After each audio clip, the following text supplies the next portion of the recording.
welcome to Doors and Corners, a sci-fi and fantasy film commentary podcast. I'm Brian. And I'm Zach. And every Friday we sit down and watch a science fiction or fantasy film and give our 2 cents on its quality, production, story, and trivia. We watch the film together, but without sounds or visuals provided to avoid copyright issues. But if you do have access, we encourage you to join us and follow along. Here, we like to keep things casual, and there may be discussions of spoilers or sensitive materials or language. But we do try and keep things clean and family-friendly.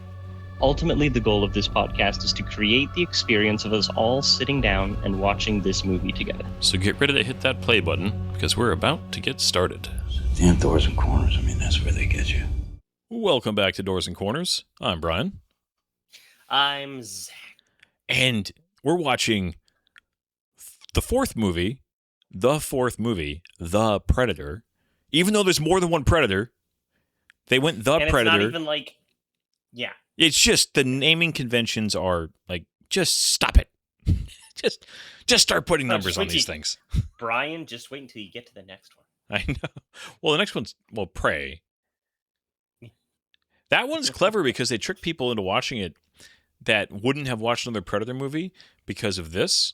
They're like, I'll give this a shot. Native Americans. Looks like an action film. Let's, it's a Predator. Oh, it's actually pretty good.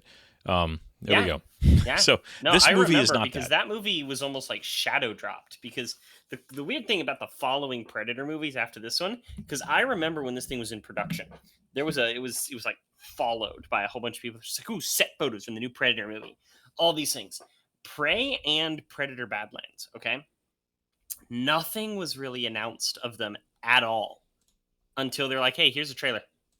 Predator Badlands, they kept the filming and production of that movie absolutely secret until just less than a year before it dropped.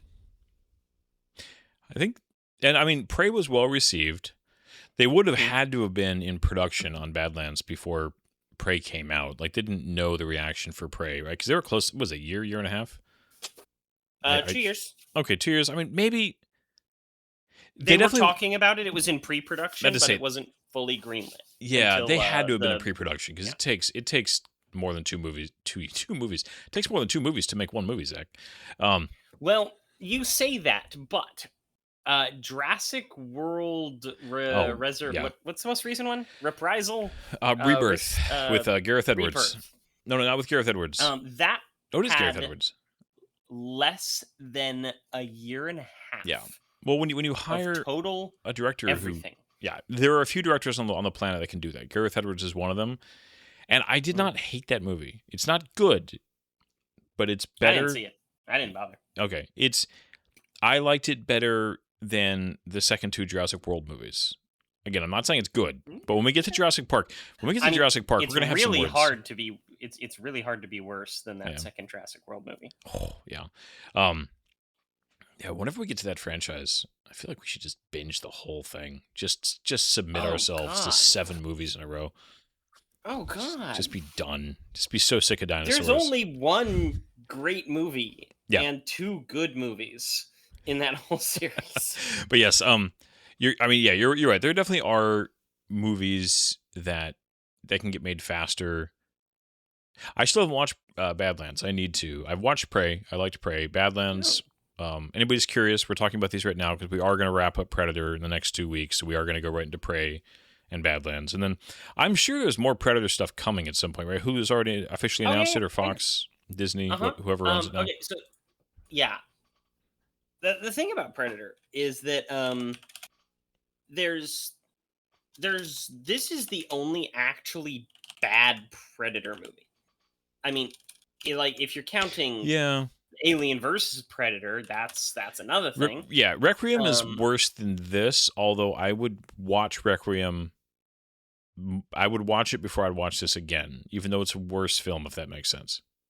They're both bad. So Dan Trachtenberg, who took over the Predator series after this, he has said there is a third Trachtenberg Predator cooking, and possibly another animated film, a la Killer of Killers, which is the short anthology series that he released on Hulu of animated Predator shorts, which was quite good. Yeah, you were talking about that last week. But, this is the only truly bad Predator movie, in my opinion. Like Predator 2 it's good. It's serviceable. It's got problems, but it's also really fun. Um Predators, like we talked about last week, same type of thing. It's got problems, but it's very watchable and very interesting. And then the next one, Prey, is a genuinely good movie with a couple things that's a little okay. They made that choice. And then Predator Badlands is it's it's a really really good sci-fi action adventure. But the big question is it a good Predator movie? And we're going to have to talk about that when we get there. Yeah, I need to watch that one still. And I mean, I've when it came out, I watched a lot of reviews on it because I have a lot of different people I enjoy the reviews, and yeah, it was some version of that, of exactly what you just said, that kept coming up, which was either people didn't like it because they said it was a bad Predator movie, or they said this wasn't it wasn't a bad movie, but just like what you said, but it's a weird. They kept mentioning tone just being odd for a Predator movie. So, and I mean, this Mhm. movie again, I think tonally this movie's also just weird because Shane Black. Let's talk about Shane Black for a minute. He, I mean, he was in the first Predator. He did some script work on the first Predator, I believe, right? Not like they actually hired him because they wanted him to work on the script while he was doing it, but he didn't want to write for the movie. I don't know what the deal is there, but there was something to that. Yeah. And what ended up happening is he did some minor rewrites in terms of dialogue. Like they let him improvise and coach some of the other actors on lines that they should say, and he came up with a lot of the dirty jokes, the lewd things, the guy Oh. talk, and a lot Oh, of some gee. of the more memorable moments. Why? What bit does that surprise me about this movie having, in my opinion, too much of that stuff? Because it's just, Oh, yeah, this has just it's like really. endless. There are way too many vagina jokes in here, bro. Yeah. I mean, it is funny to have a woman really jump into them in the middle of, like, in the hotel scene when we get to it, but it's like, Mm. all right. But so Shane Black, he really became, like, I would call it, like, his big hit was he wrote Lethal Weapon, right? That was Yeah. like what put him on the map in like A-list Hollywood. Yeah, And to an extent. I mostly think of him for Kiss Kiss Bang Bang. well, that was way later. I mean, Lethal Weapon is 80s. Well, yeah, it was written like his first writing gig was Lethal Weapon, and he Yeah. went on to do stuff like Monster Squad and Lethal Weapon 2, 3, blah blah blah. Didn't he Last do some Boy of the? Scout, Yeah, he did some Bruce Long Willis Kiss stuff, right? Goodnight was what was that? That was Bruce Willis, right? No. Last Action The Heroes. Last Boy Scout Last Boy was, Scout. That's Bruce Willis and was Damian what's Wayne, his right? face? Yes. Okay. And then Last Action Hero, That's which he Arnold. also did, was Arnold. That movie's mixed. I haven't seen that in a long time, but I remember that movie's, it's okay, but it's got problems. That's one of those movies that I have some vivid memories from. Like, it's on Fox as on at 3 o'clock on a Saturday afternoon growing up as my dad falls asleep on the couch. That's one of those movies. Yeah. Well, and I remember some things about it, but I haven't seen anything from it since then. Okay. Yeah, it's been a long time for me. Shane Black also has douche face. He does. Well, even look in at the him on a original picture of Predator, him. because he's the one with the big glasses in the original Predator. If anybody's Yeah, but curious, he looks like a was nerd Hawkins. in that one. Yeah. Yeah, he looks like a skinny nerd. You look at him these days, he looks like he'd be on Yeah. like he'd be the dad of somebody on Jersey Shore. Well, because Kiss Kiss Bang Bang, which I actually I kind of like that movie, honestly. It was Robert Downey Jr.'s kind of comeback before Iron Man really made him a household name again, and I think Val Kilmer's fun in that movie too. Michelle Williams, I think it's Williams. Anyways, no, Monaghan. Sorry, Michelle Monaghan. Oh yeah, her. Yeah, she's in that. It's one of those movies that is both like kind of up its own butt about how clever it is and how funny it is, but at the same time, I think the difference is, and I want to talk about this movie because I have a problem with a lot of the casting of this movie. Kiss Kiss Bang Bang, it works because Robert Downey Jr. and Val Kilmer are actors who can deliver that kind of stuff and make it work. If you don't have actors really capable of kind of selling more than the words on the page, you fall short. I think Shane Black is the kind of person that his writing, and even the original Lethal Weapon, I'm a big fan of that. I don't know if you care about that series. I adore that series. I think that it's truly. I have never seen a movie in that series. Wow. Okay. I think I remember seeing like part of one. It involved an Uzi with armor-piercing bullets and a bulldozer. Okay, that's the third one. You just whatever. I would genuinely be curious what you thought of the first one, because there's a reason why it became a series, but again, the writing is not what made that movie. It was the charisma of Mel Gibson, especially back then, and Danny Glover. That individually they both had a lot of just charisma on screen, and their chemistry together was truly remarkable. And then getting Gary Busey involved, who was in Predator 2, and his son's in this. There was a lot there that it worked. And again, so I think Shane Black is not actually that great. I think that he's good enough that when the right actors get his material, that you think something great better has happened because of the actors, if that makes sense. No, and the biggest proof of that, okay, is his movie from 2016, just before this one, The Nice Guys, with Russell Crowe and Ryan Gosling. I liked that movie. He knocked that movie out of the park. Yeah, that is a genuinely fantastic movie. Well, and that's one where like Russell Crowe was really trying. When Russell Crowe tries, he's still very good. He just phones a lot of stuff in. And Ryan Gosling is kind of always good, honestly. Dude, and time of recording, he's just been announced to play Ghost Rider in an upcoming Marvel Ghost Rider film. And he's also going to be headlining the next Star Wars movie, which he's been personally involved with. And honestly, everything that Ryan Gosling touches where he's genuinely interested and invested in it, like La La Land and Blade Runner and Project Hail Mary, where he's like, I really love this and I want to put effort into it, turns out really good. Yeah. Oh, Ryan Gosling is somebody who I really do enjoy.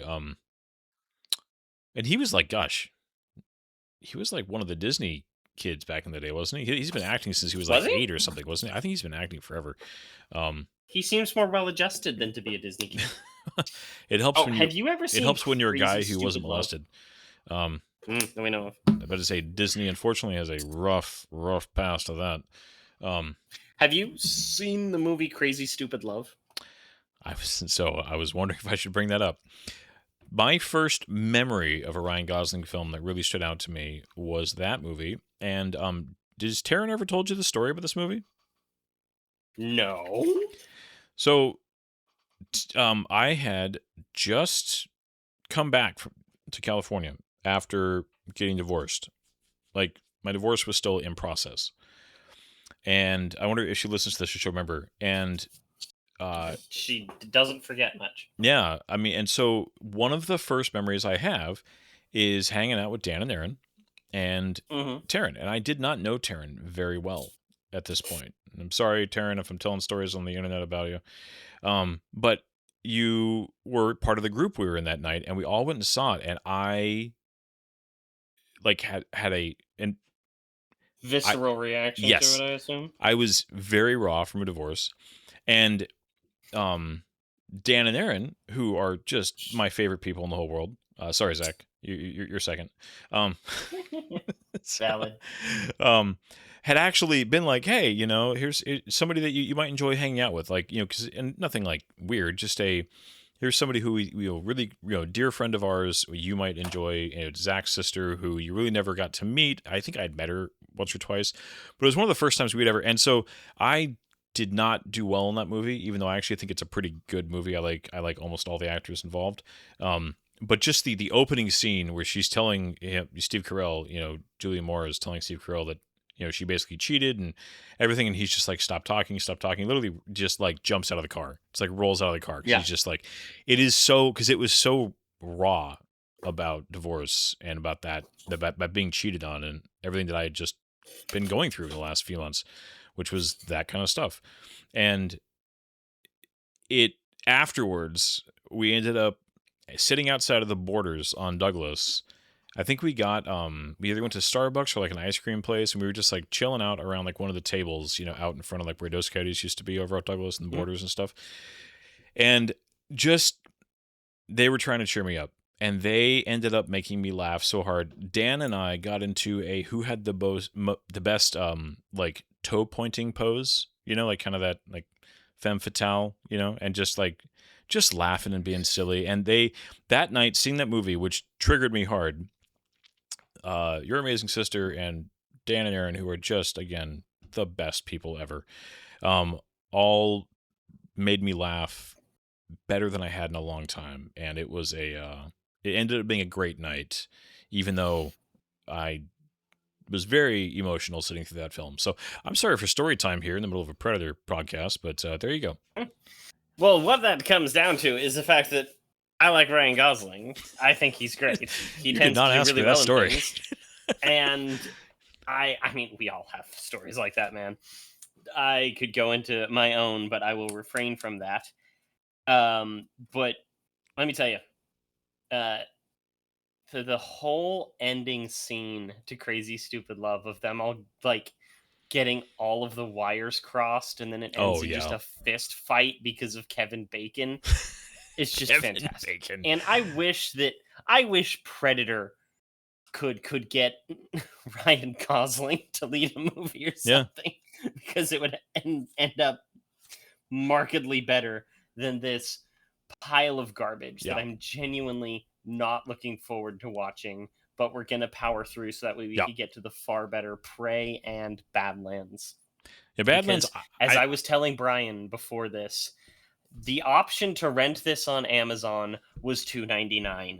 The option to buy this on Amazon was $3.99 because there's a sale, and I opted to rent it because I don't want this in my library. Fair enough.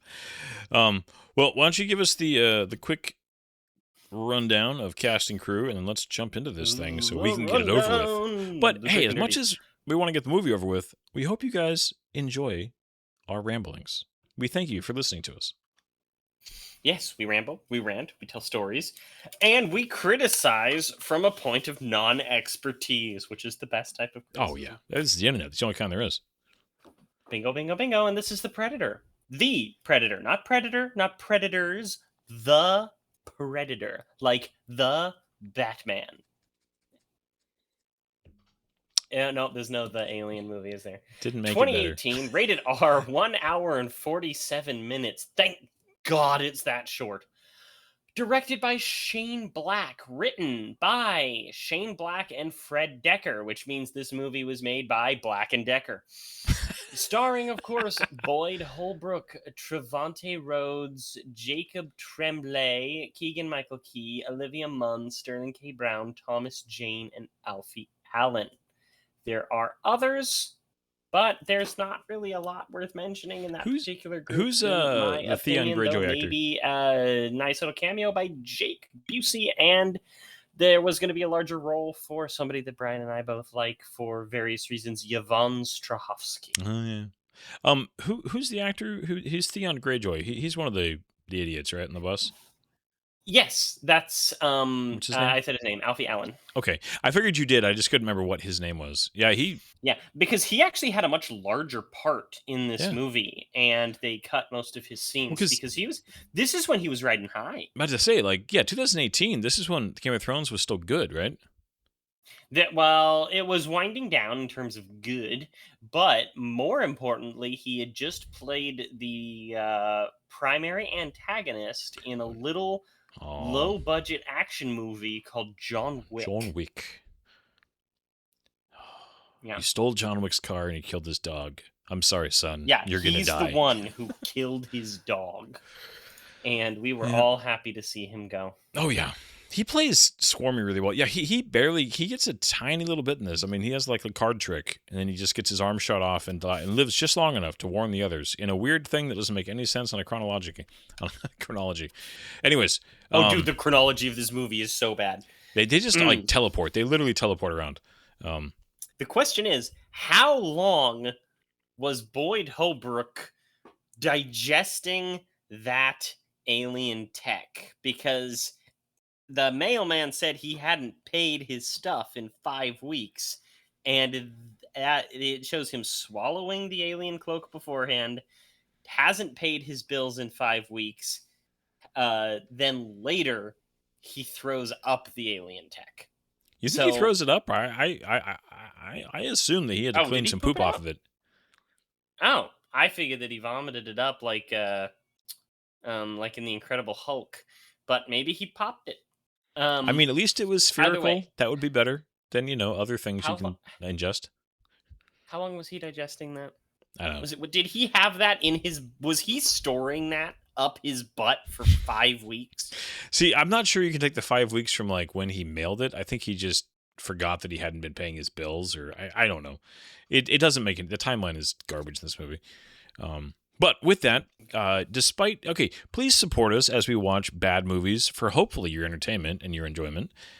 We try to have fun with them. We try to not be like mean just to be mean, but be somewhat critical. Be mean just to be mean to this movie. We see. Okay, sometimes I feel like when we watch a bad movie, one of us tries to be nicer to it just for the sake of it, and one has a little more fun with it. That probably works, right? A little balance. Yeah. But please like us, share us, comment, anything. Tell us a movie you want us to see. I'm desperate for your approval, internet stranger. We really do. We're just hanging on by a thread here. We need you to love us. And let's hit play in 3, 2, 1. Okay.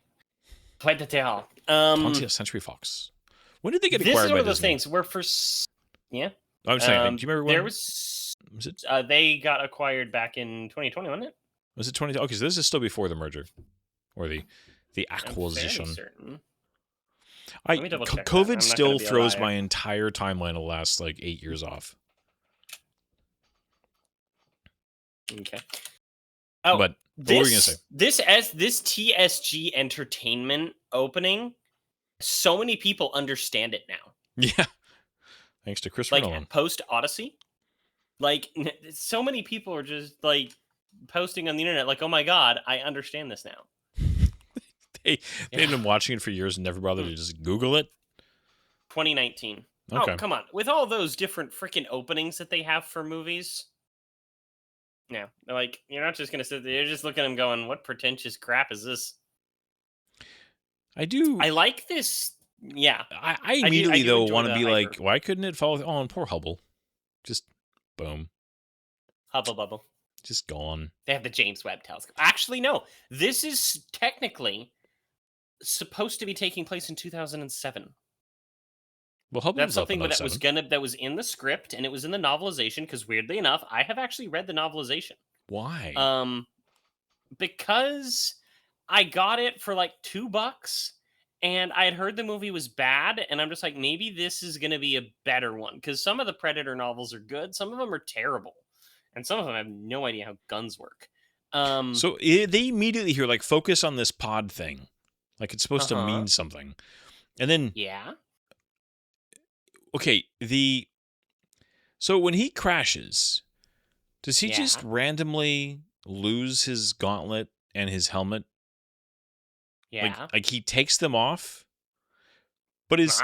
Okay, also it's nighttime now? Yeah. It's it was daytime. Does he just cruise?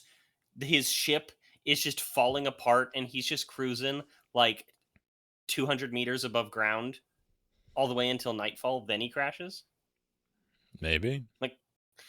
Also, they went out of their way to do some stuff with the Predator design. They wanted it sleeker and more Star Trek. Which I found interesting.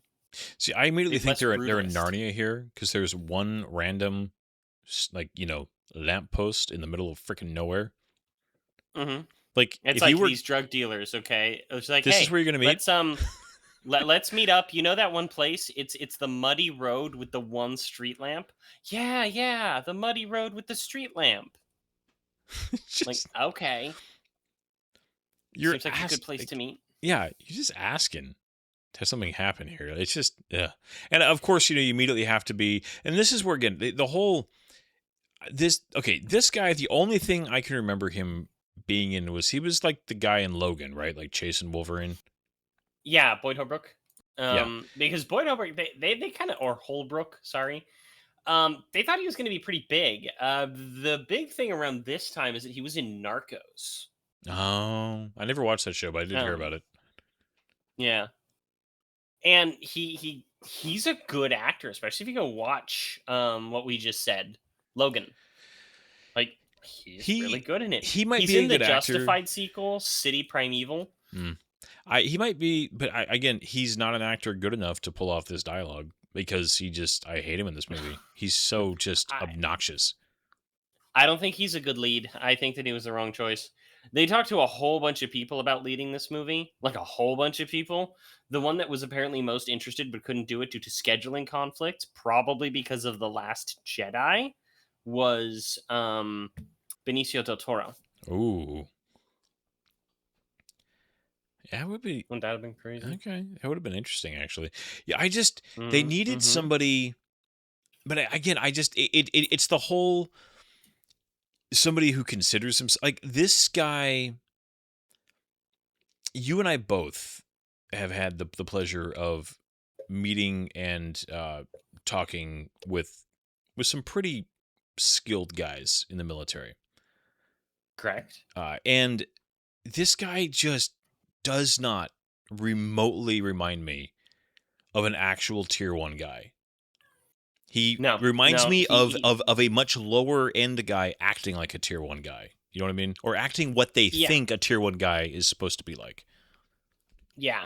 There's nothing that he does says he prepared for this role. I'm not saying he didn't, but like his preparation, I don't think was any like real like boot camp stuff, figuring out how they work and how they do it. This guy here, okay? It took me a minute to recognize him, but this guy is in everything. Yeah. Okay. He's in like every Star Trek since Deep Space Nine. Yeah, he's in all the Stargates as several different characters. Yep.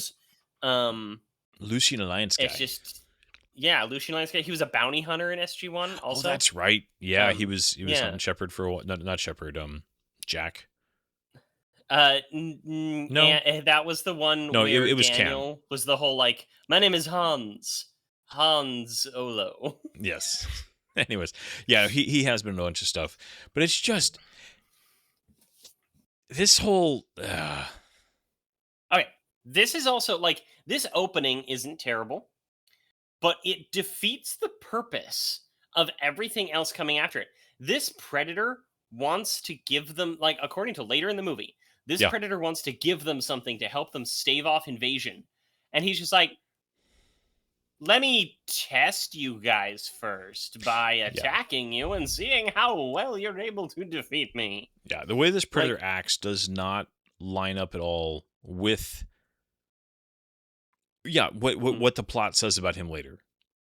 No, the plot is a mess. Everything changed. The whole thing he was trying to deliver to them changed about 5 times throughout the movie. Yeah. Now, you see, that was a practical effect. And that was a pretty good practical effect. This right here, this is a good scene. The blood dripping down onto the invisible predator. Like, that's a cool look right there. That's awesome. I do not like all of the... I'm going to call it accidental, even though it's supposedly the armor doing stuff, on its own. But just the, the helmet randomly blowing up the house, that spinny thing. It's just like the idea that it just kind of instinctually, it's not, for me anyways, what is this? Okay, it pops that out. Like, is it reading his thoughts right now? Is this... Which it shouldn't, because the whole thing about Predator technology and all of the lore that has been established through novels and comic books, and I get it, you're allowed to deviate, but there's a reason that those keep getting made. They sell well. People like them. People have a lot of interest in them, and they can be. Some of them are terrible, but some of them can be really quite good. And their whole thing is that they didn't develop their own technology. They were a sponsored race. Another alien race found them, uplifted them, gave them technology, and then they overthrew that race because they were more badass and they're not super technical themselves. And their technology is actually very rustic in comparison to other alien races. And so to have this, like, oh, it's this really cool mental telepathy abilities, and it's all sleek and shiny and just does whatever you need it to, it doesn't fit, you know? Like, they shouldn't be driving these slick and sleek bullcrap ships. They should be driving the stellar equivalent of like a 1984 Bronco. But yeah. This Oh, they got the Mexican piss filter. they did. This whole scene too. One, you walk in, you're like, oh, I've got a gun, and that's somehow like in Mexico, like that would be like the ultimate statement when, most of Mexico, nobody would care. I do not understand this line coming up. What's in the pack, not the backpack? What do you just chuck it in a box and, like, and you literally have a cloaking ball and you decide like the best thing is not to cloak, just evade capture, to swallow it and get captured? Is this just because you want to know who's chasing you and why? Or I don't know. It just moves from one thing to another to another. STDs. There's probably a reason. Yeah. Welcome, parents, and STDs. It's supposed to be students, but that's definitely a Shane Black joke and his commentary on how the autism is a superpower trope coming up here. Oh my gosh, dude! Have you? So many of the reviews that I read watching this thing, they talk about the Good Doctor.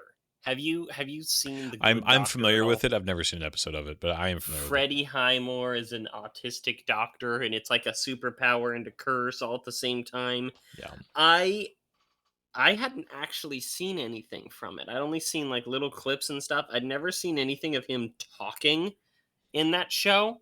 And then I finally did, and I was like, this is one of the worst things I have ever seen in my life. Freddie Highmore is a pretty talented actor. Worst teacher ever, by the way. You literally watch the teacher like escort guys out of the room. Well, this guy's standing here, and he's like, just stimming. Sorry. It's called stimming. Yeah, he's where he's overwhelmed and he's doing, but still like moans and ticks and stuff, and he's overwhelmed. It's called stimming. Still horrible teacher. Just gotta say it. Well, there's a lot of those.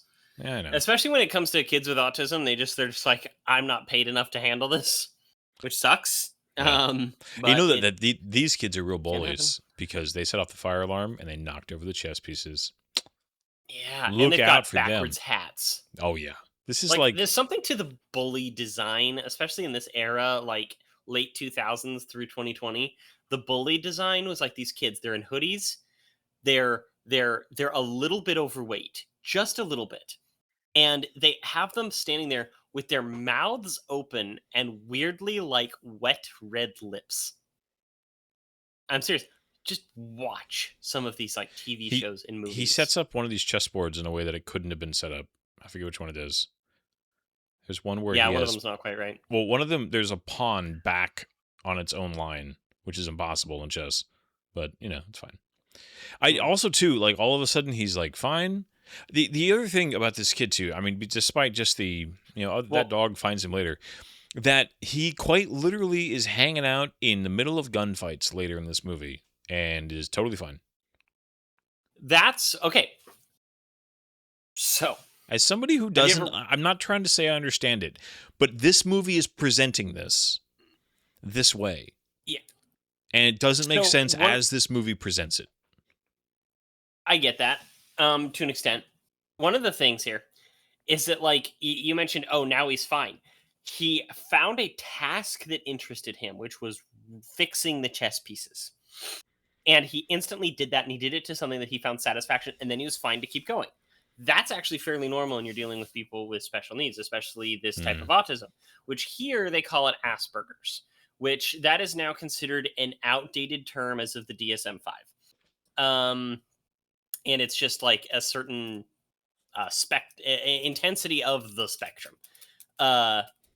This scene, interestingly enough, we are introduced to Olivia Munn's character. Did she seem a little bit disoriented or distracted in that scene. She was at the dog park. I mean, I don't know. I guess so. So the reason why is that there was a scene that was cut from this movie last minute, of her being hit on by a jogger, and it was really weird.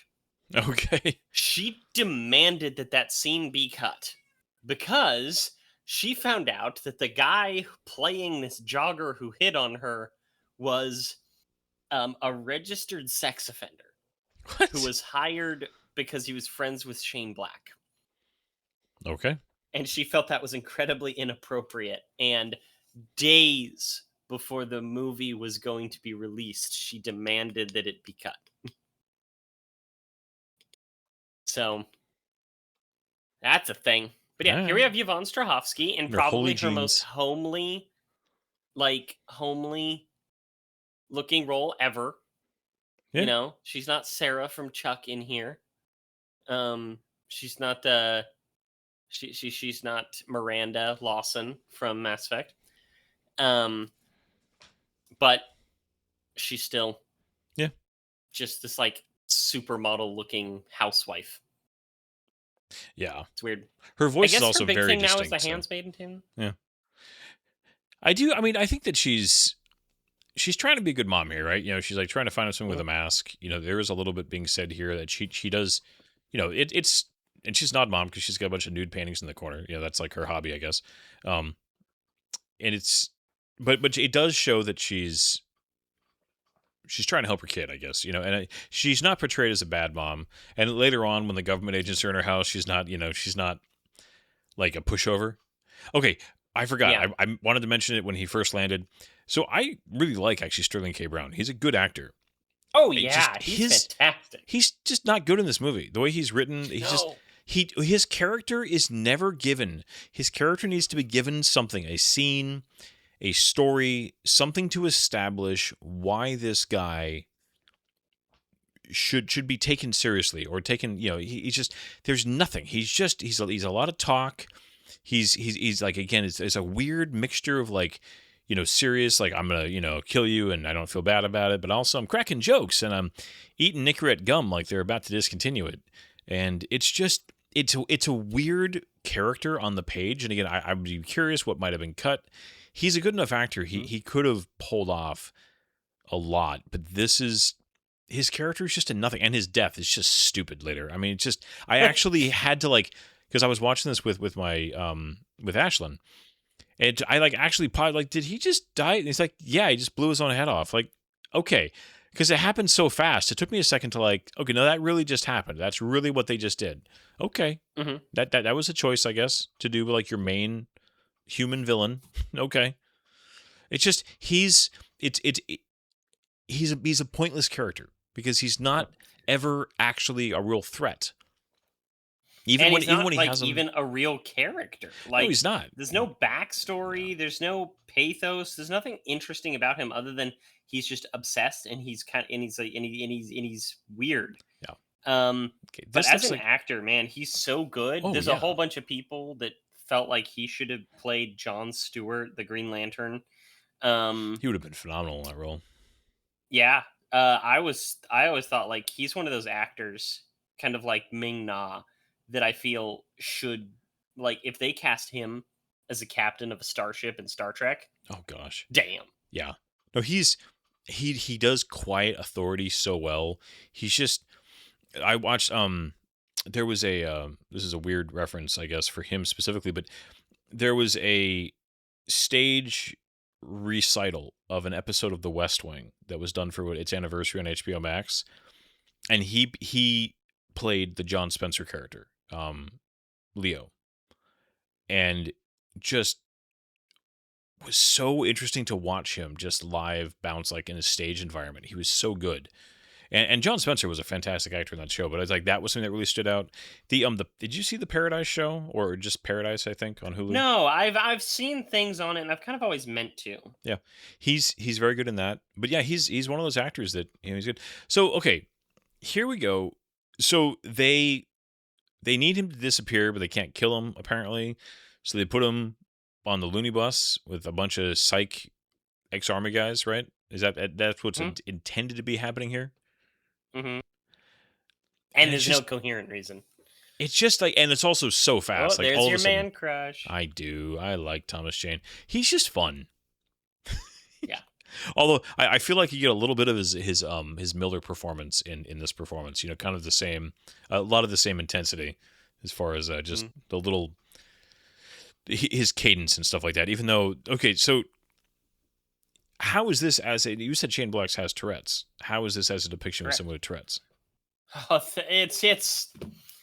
um I've never met anybody in person. it All my knowledge is through I've pop culture knowledge. I've met a few people with Tourette's. And a couple of them have had episodes of it. I've never seen any of them be as like what's that word? The gesticulation. The like the way that he performs it of being almost like he's getting an electroshock every time. I've been around some people who I've seen some videos of people who can get a little bit bouncy and get a little bit of the physical tics in addition to the verbal ones and the physical tics because they pretty much all have that, but the physical tics are a little bit more like they can be kind of intense, but not to this extent that I've seen. It's weird. It feels fake. Hmm. Hmm. I love that the religious guy is the guy with like the Catholic Jesus haircut. Yeah, It's let's just just say. it's like all right. But these actors are all really good. The core idea when this movie was announced, okay? I don't know if you were paying attention during this time, but I was. And literally all they said is that there is going to be a predator loose in the United States. And you're going to have a soldier teaming up with a bunch of uh, ex soldiers who are all have mental problems and they're going to hunt down the predator. And I'm like, bang on. That is a good freaking idea for a predator movie. Like, let's do it. And we get this instead. Yeah. Okay, I love. There's a little I like this sarcasm Dan, here. though. I He's a love good when Dan. they do secret bases in like very desirable places in the world, right? Like the kind of places people would want to go see and photograph, like gorgeous waterfalls. Like let's put a top secret. Like no, you put them in the middle of freaking nowhere where nobody has any interest in. But no, this has got to be just Well, doing it in a dam is because of power generation. whatever. And because they So can stupid. be behind hundreds of feet of concrete.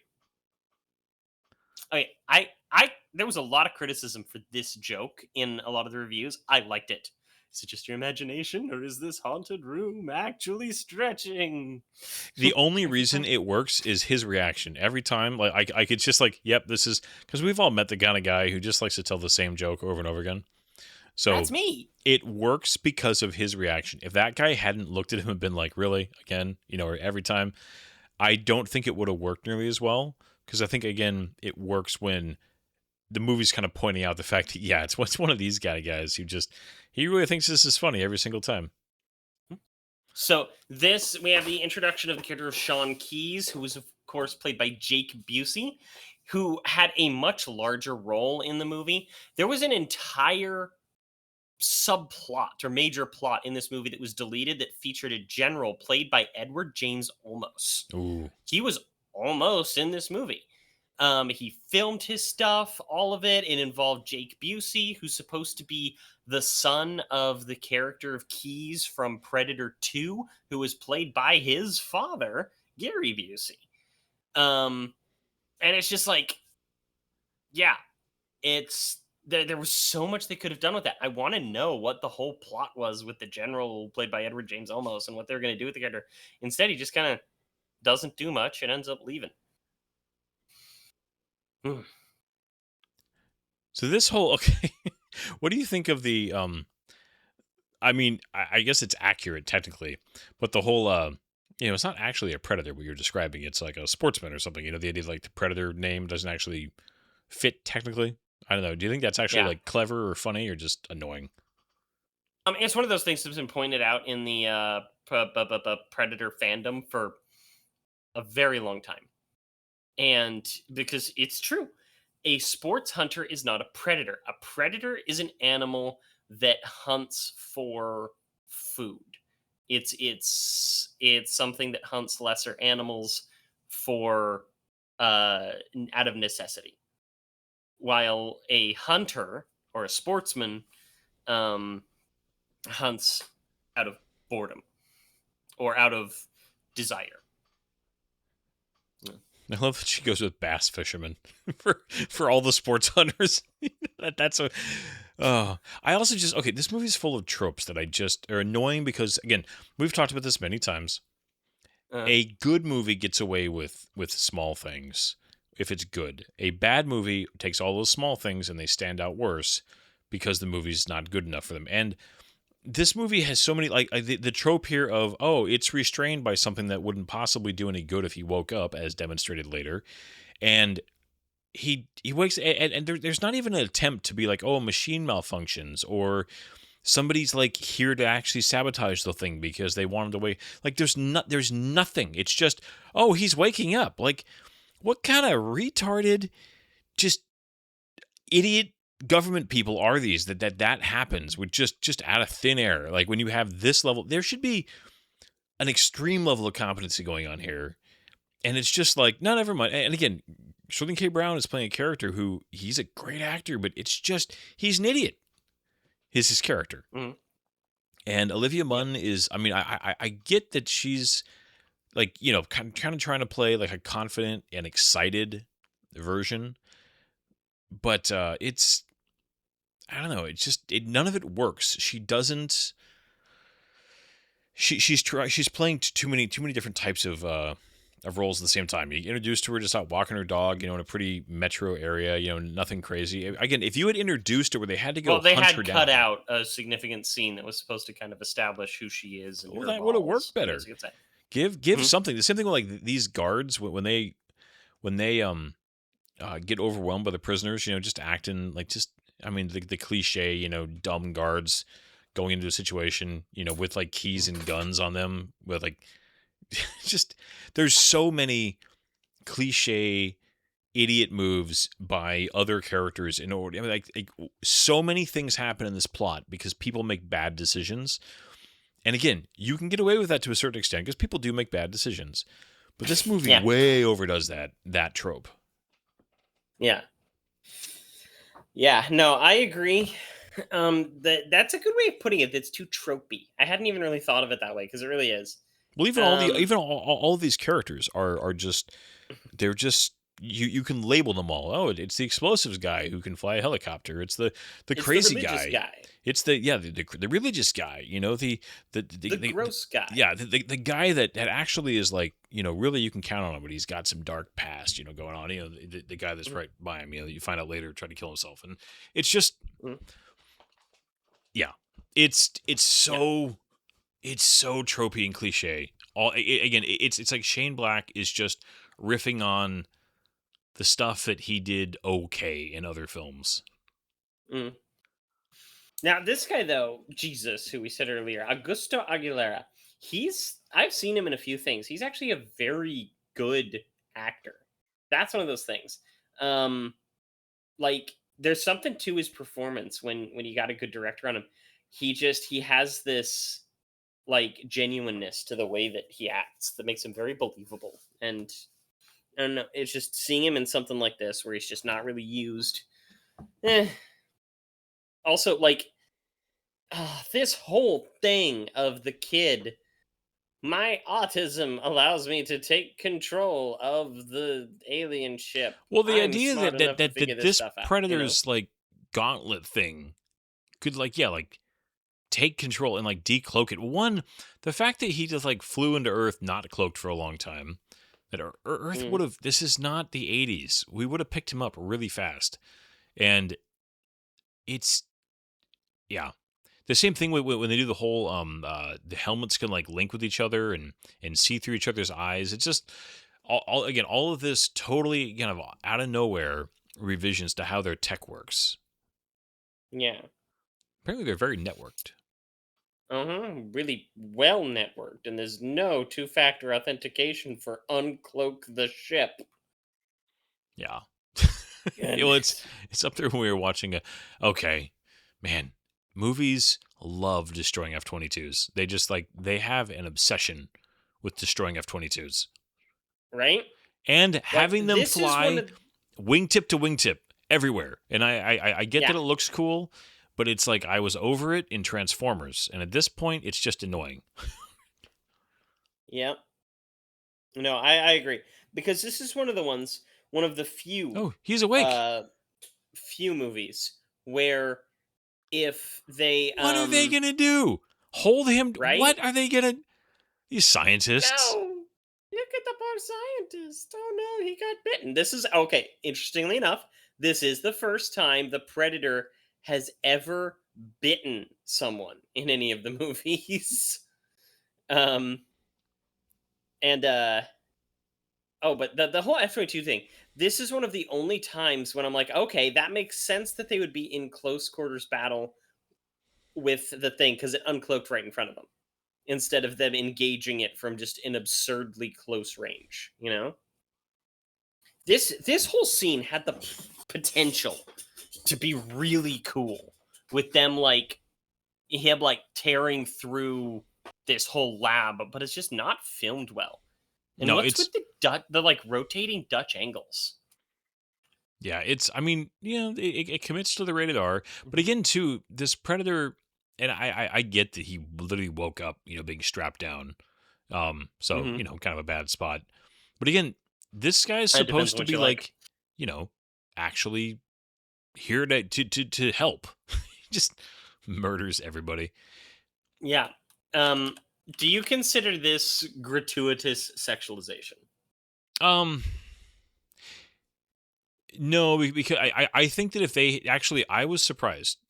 I genuinely expected like like a full back or a butt or something like that, and the fact that they never go below her shoulders, I actually find this weirdly restrained. Yeah. Because I wasn't sure if they're trying to be like sexy here or if No, they put this whole quarantine thing in place specifically to have it to where she's able to survive because they've quite established in other literally, movies that the predator don't go after like the yeah. really weak, unarmed, um vulnerable prey, Yeah. you know? No, I But think it works for that. It works for decontamination, kind of. It's not horrible in that sense.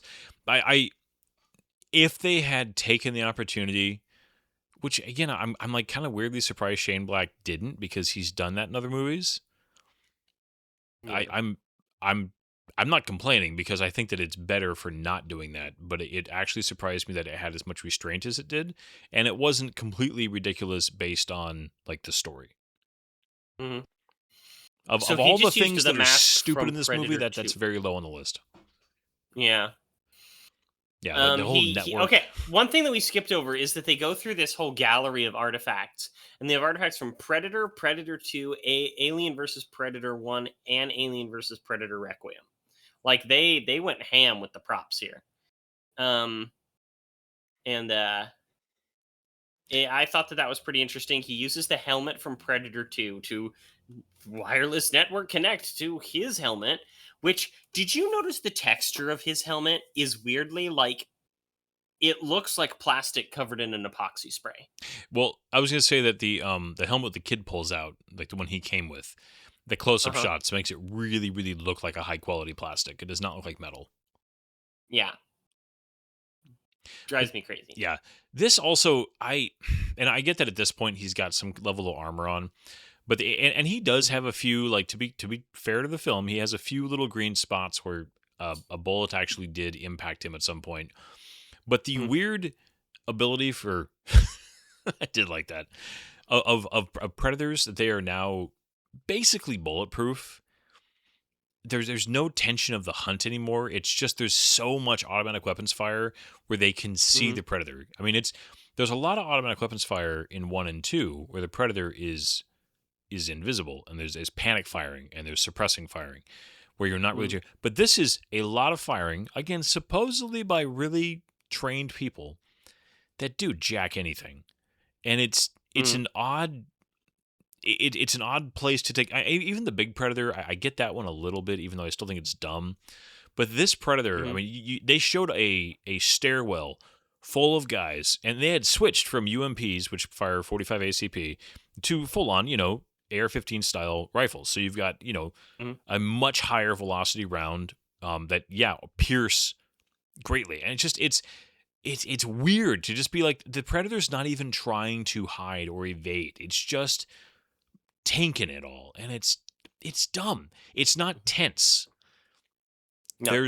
There's nothing going on that makes Mhm. you go, okay, like, like I was watching Drinker's review of this thing, and he was talking Oh, about, I didn't even think about Jack and Drinker. yeah, he was talking about the one of the biggest things about the first movie is that tension of before the strike happens being such a powerful thing.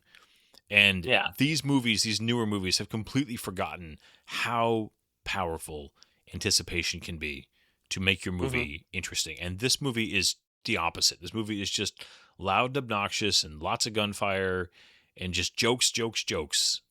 And there's no tension. Yeah. There's never a moment in this entire film where you are like kind of catching your breath, like waiting for whatever's going to happen next. You know what I mean?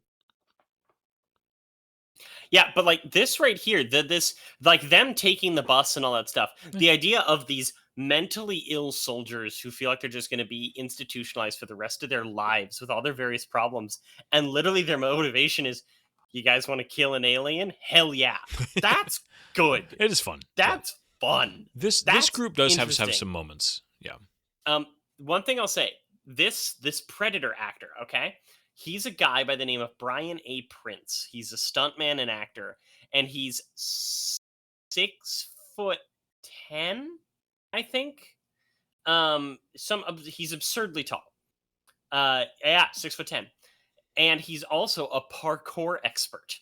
And so they bring it across in this thing, and they designed it specifically so that he could see properly out of it, which is very difficult.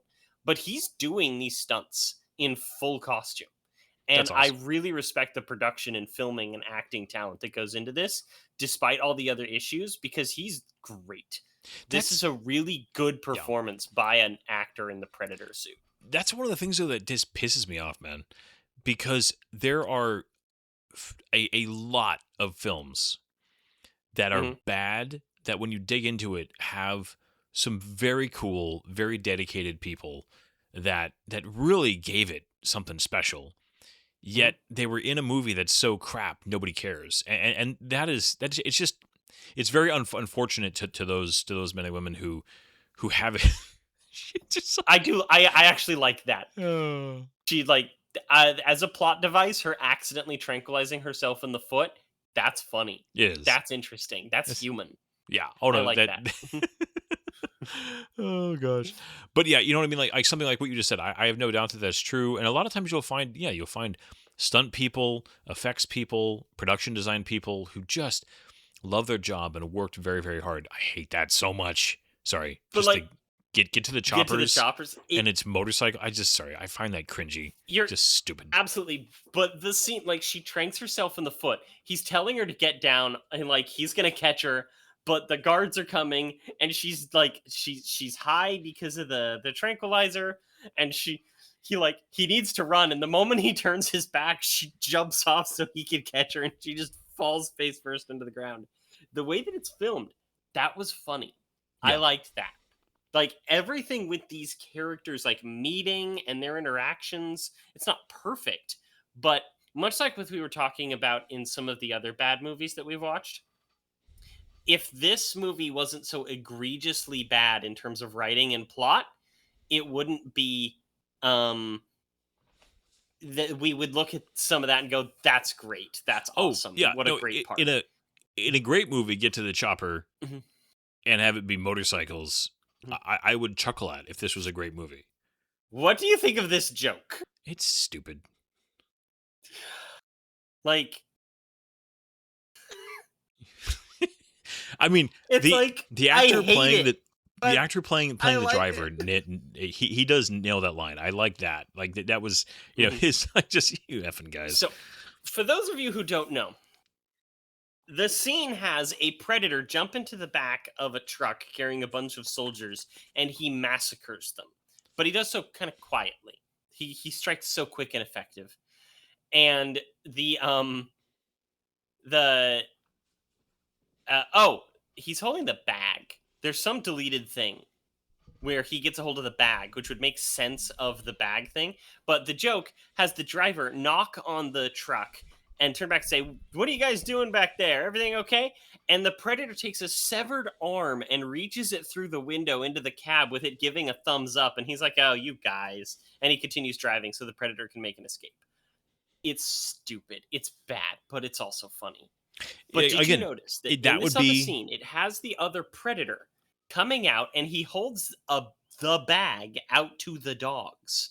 He somehow got a hold of the bag that Quinn or McKenna here specifically said not to mail. said not to mail. But it doesn't explain how he got the bag. There's so many chunks of this movie that are missing that make it incomprehensible in terms of plot. Yeah. And then here, like Yeah. when we have like conversations, there's some good stuff here. Like this isn't. I don't hate it. Again, there is so much of a movie that is good or bad depending on the rest of it. It's. I mean, gosh, when we get into I don't want to go down this rabbit hole, but I'll just say it as my best example I can think of. When we get into the sequels for Star Wars, they're some of the best examples ever of things in film that are amazing that you just don't care about because the rest of the movie is such crap. So Yes. this is Nope, I I like completely this agree. though. This is fun. Just thinking, poor Olivia Munn. These guys, they're just being funny. It's okay. They're- It's just fun. The little foil unicorn. I mean, again, this poor her. Can you imagine Which is- waking up and you're like, the "What is happening?" So these guys who are just morons, and they probably haven't been around women in ages because they've been incarcerated. She's unconscious in the hotel room bed, so they're just like putting things around her so that when she wakes up, she'll feel more comfortable and safe. And this includes, what is that? A cup of tea and chapstick and a unicorn made of foil. Yeah. Which I gotta say, that has to be a reference to Blade Runner. Oh yeah. It must be Mhm. just a little wink and a nod. This is fun. Just the whole like the Yeah. bets on the shotgun. Yeah, because she grabs a shotgun. She does rack it. They're like- I'll give her yeah, that. she racked it. Yeah. She's You like, know?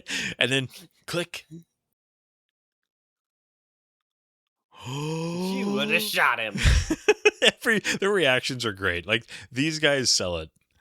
Yeah, It's well, fun. this is the type of thing that they would like. I've known more than a few soldiers that probably would be He in the flicks her loony in the bus.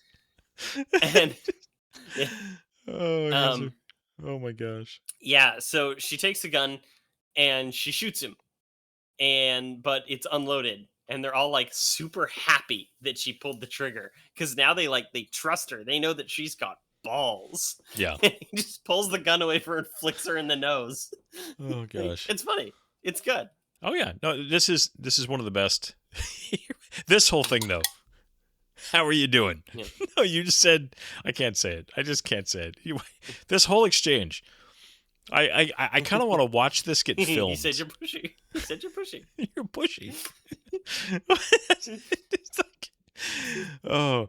Just like gaslighting her because and then turning the whole like, well, I was talking about you specifically. You know, it's like that's better. Some just oh gosh, it's yeah. because scenes like that's believable Tourette's, but the other scenes when he gets like super flinchy, like he's being electrocuted, that's weird. Just looks over at him. Stay away from me. Yeah, which makes Oh. a lot of sense. Oh, the unicorn. The unicorn. Unicorn. There's there is definitely a lot of the and I think this is kind of just a writing style where you have a lot of characters repeat the line. You kind of have an Mhm. echoing of, you know. And again, if you have the right cast and the right line, it can definitely be kind of funny. And I've been in groups where everybody wants to kind of say it out loud because it's funny, you know. It's just kind of you get to join in is kind of the feel. So it's not unrealistic. This is probably the best scene in the whole movie, honestly. I agree. No, like everything in this scene, well, not everything, but if the whole movie was this quality, it would be a very good movie. Yeah.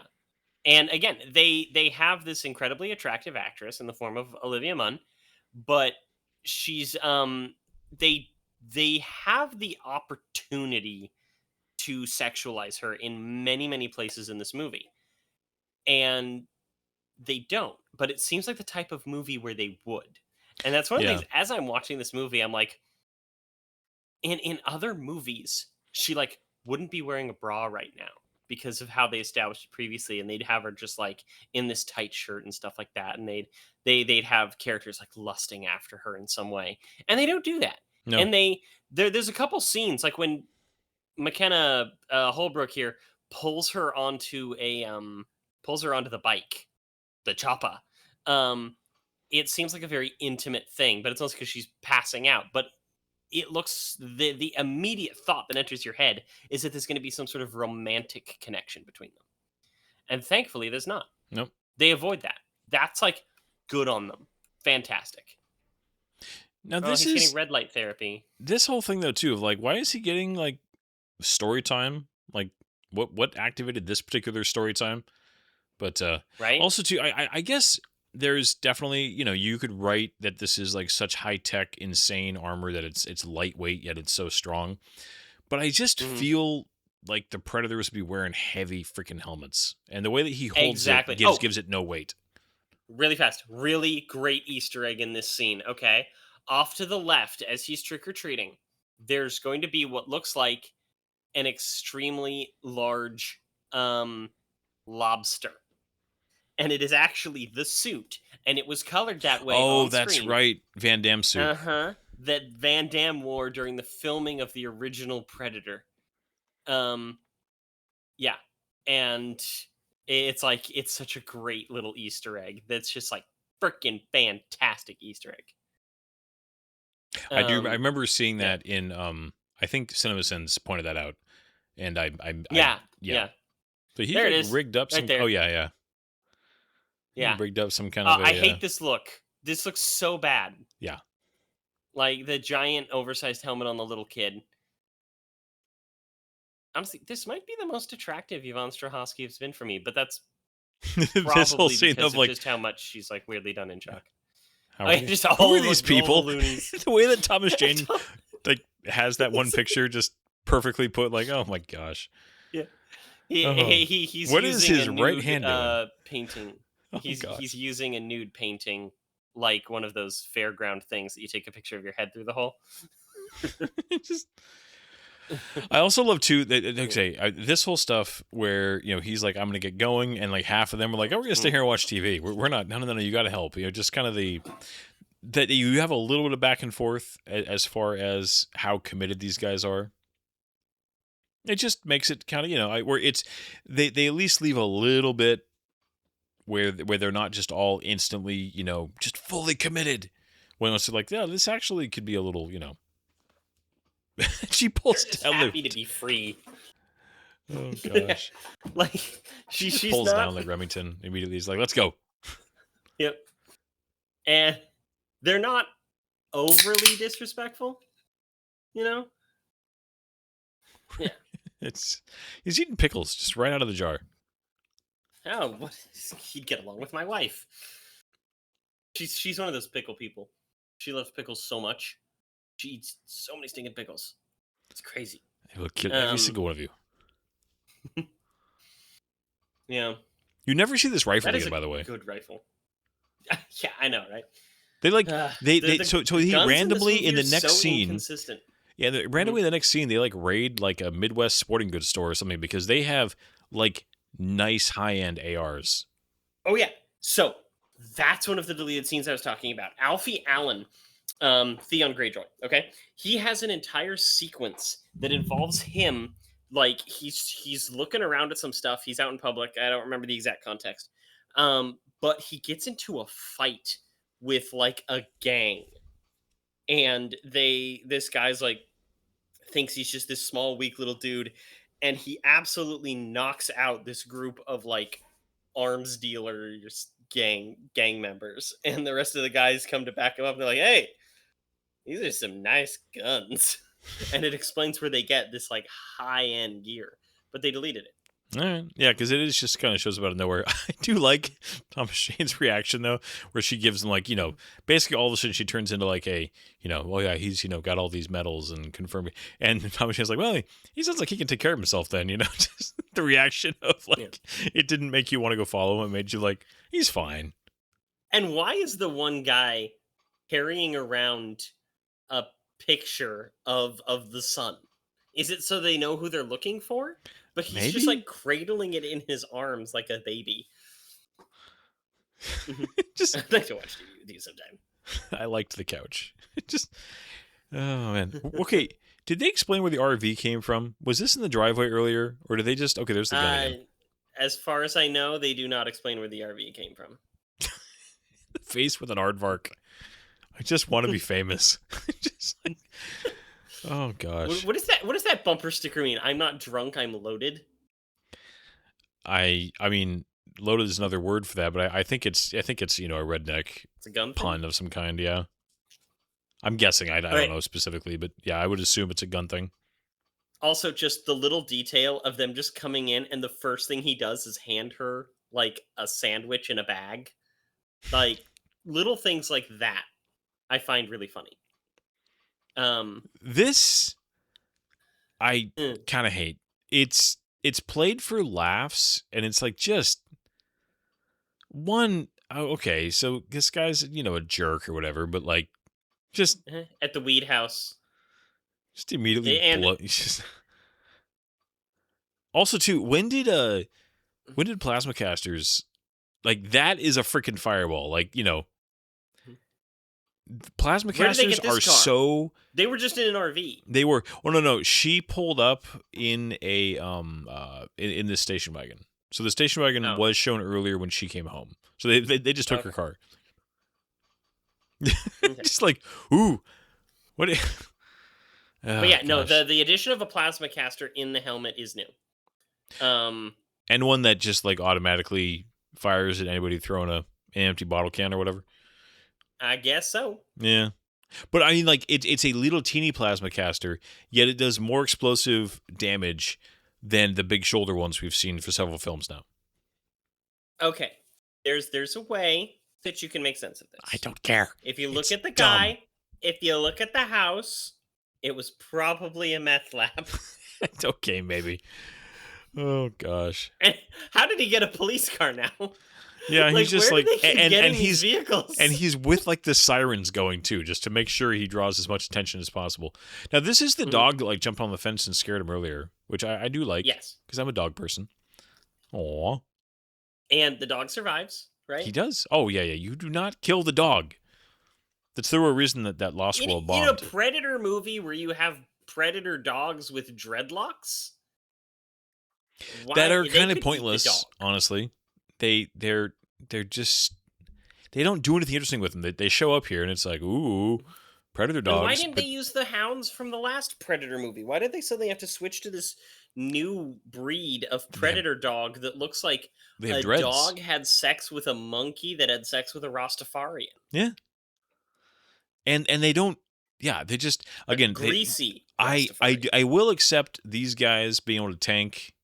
Okay, there was no body damage to that car. I'm just saying it through the dog that takes AR rounds like nothing, and and the car doesn't have a dent on it. That is a nice AR he's got. Although the That's an sound AR-10, effect is awful. Yeah, it's suppressed, and there's no suppressor on that No, thing. there's not. Oh gosh, and then Yeah. you get an MP5 here, right? Oh, you got the hood slide just for fun. Yeah, she's got the Yeah. MP5 because you got to always have one of those. Uh-huh. That grenade would not yeah. have detonated. Just by the way, did not travel far enough to clear its Nope. own safety. That is a thing. 15-yard safety.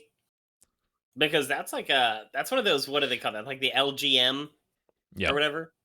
I hate the trope too of I'm out of ammo, so I throw the gun. Like, what is this? And then I'm throwing this guy in this scenario. I'm throwing him the grenade launcher. What the? It does nothing right now makes any sense. This is so sorry. I'm confused, and I'm annoyed. Yeah.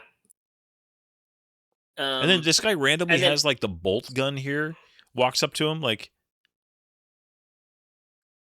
and Like Yeah. he, So, do you know what this is? The bolt gun? yeah, this is what they like kill cows with in slaughterhouses, right? Uh huh.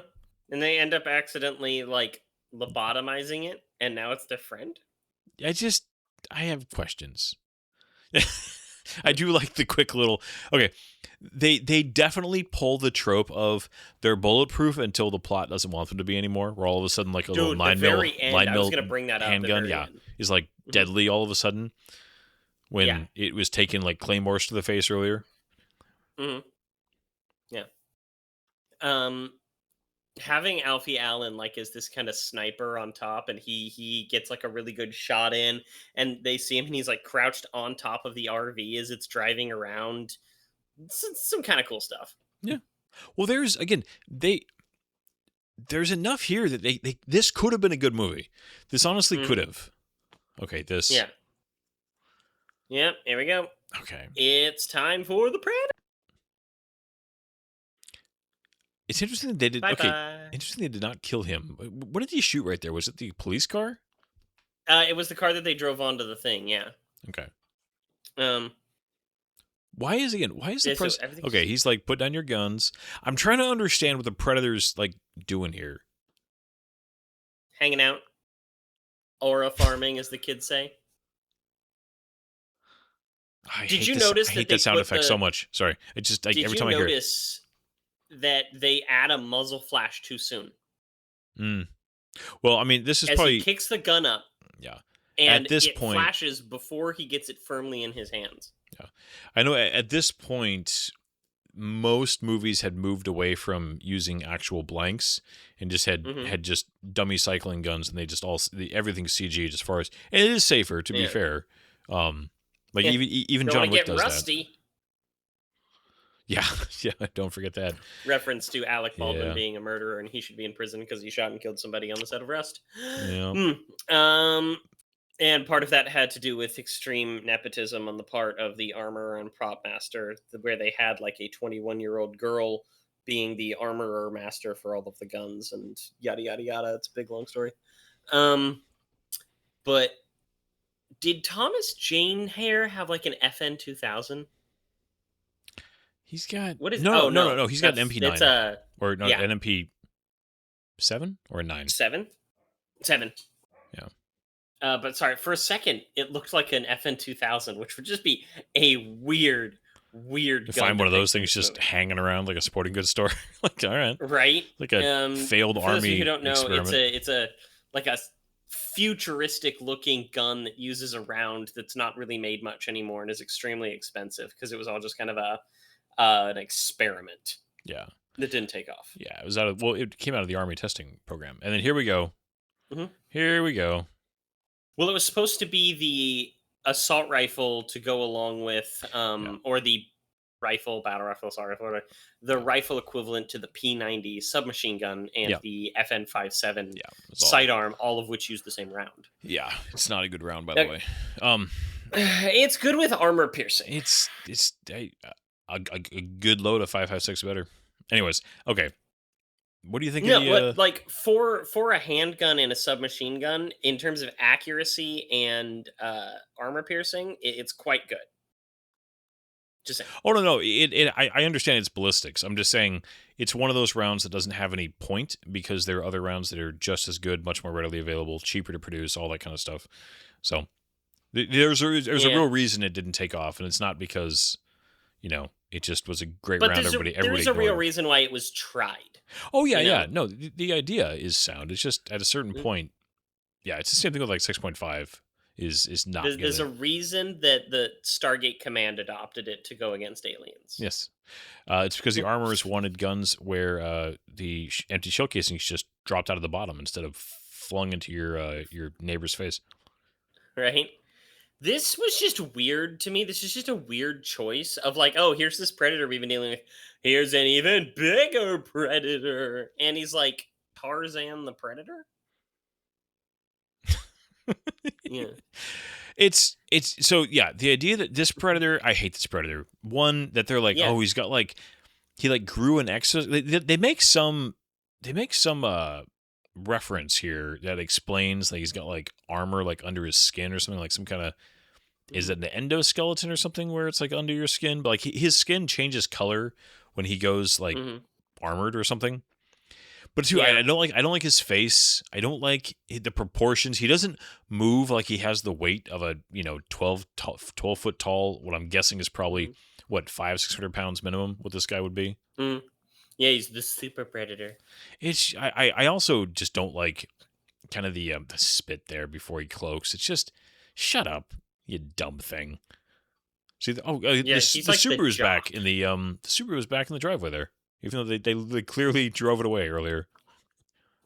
Well, maybe it wasn't a Subaru. Maybe it was whatever car these guys are driving. I'm just saying. She shreds her phone. Mhm. Oh gosh. I mean, she tries. Yeah, they give her more character than she does. Like, not she deserves. They give her more character than this movie deserves. Like, they try so hard in spots, and you can see them trying, but something else just went wrong. And Shane Black blames himself. He's just like, you can blame production, you can blame higher ups, but it's just like, I take the blame. We were trying to make something beyond the ability that we had to do. Yeah, This whole it's a strange one. okay. Do they explain what the difference is between like the little piece that came out of the gauntlet versus the gauntlet itself? That the No. predator that is now dead. Like was that the little computer part? Because that seemed to matter more than the gauntlet itself. Is that the part that he was typing Well, they on just earlier? call it here. They say that the thing that comes out is the operating system. Uh-huh. So he took the hard drive out. See, the thing is, that's why the Predator helmets would work because one of them is on OS 3.1, and the next one is on OS like 7.4, and you forgot to put it in I have a compatibility mode, and it would never work. Very important question for you, Brian. What do you got? Do you recognize this barn? Now I know I probably should, but I don't. It's a barn. Give it a second. All Let's right. wait until they go inside, because they filmed in a spot reusing actually a whole bunch of places and some sets. And I want to see if you're interested. But okay, right here breaks the thing, because there's several times or it's just like they wanted to make this movie in like to take place in 2007, and they make some references that would make it make sense if they did, but then they have stuff like him referencing 09 and stuff like that. And so somewhere during production they're like, we're not going to have it set in 2007. This is odd. Okay, so I'm supposed to recognize this place because I don't. Okay, so they go inside later. It's the barn from Smallville. Like the barn. The high school they were in was also the high school from Smallville. Did they shoot this up in Canada? Uh-huh. Ah. This entire thing was filmed up in Toronto. All right. Yeah, save money. Yeah. Do you know what the budget was of this movie off the top of your head? Not off the top of my head. Let me find it. I had the page open, but I closed it because I am not. It's not a. I'm sure the budget wasn't tiny, but the movie doesn't look expensive. How much money do you think it would have cost, Brian? I mean, most Predator budgets. I mean, this probably was the highest. But I bet you this is the highest budget Predator movie ever. I'm gonna guess somewhere in the 55 to 60 range. It is, in fact, the highest budget Marvel movie. Not Marvel. Marvel. Highest budget Predator movie. No Marvel movie, of course, but this was $90 million. 90 million? No way. 90 million. And Predators was made for what, 40? We watched last week? Uh-huh. Which is like it looked better. Yeah. I mean, that one CG explosion withstanding, but yeah, the one CG. Oh, it's so bad. Yeah. Like a PS1 graphic. I think I saw that explosion in a Final Fantasy cutscene back in the 90s. Ooh, Final Fantasy. Not my fave. I do like they have like the tarp over the window, so they can have the lights on. They're not giving their position away. A little detail there. Mm-hmm. Yeah, earlier they showed that there was a tarp over the whole thing. Drinking beer, talking about spinal fluid, you know? But then they Eh? come out here and there's all these lights on. I don't know. That's weird. It's like you think that they're trying, but then it doesn't matter. I don't know. I have questions. Why do they put a tarp over it? It makes sense they're trying to keep the light inside, but then obviously there's no attempt outside to keep the lights off. So what is happening? Yeah. I don't. Okay, this don't know whole what's thing happening. too, where they're like, oh, okay, so they've been following. Okay, the dog shows up, but then in a minute here, Sterling Brown shows up, right, and starts interrogating, and these guys all kind of all vanish.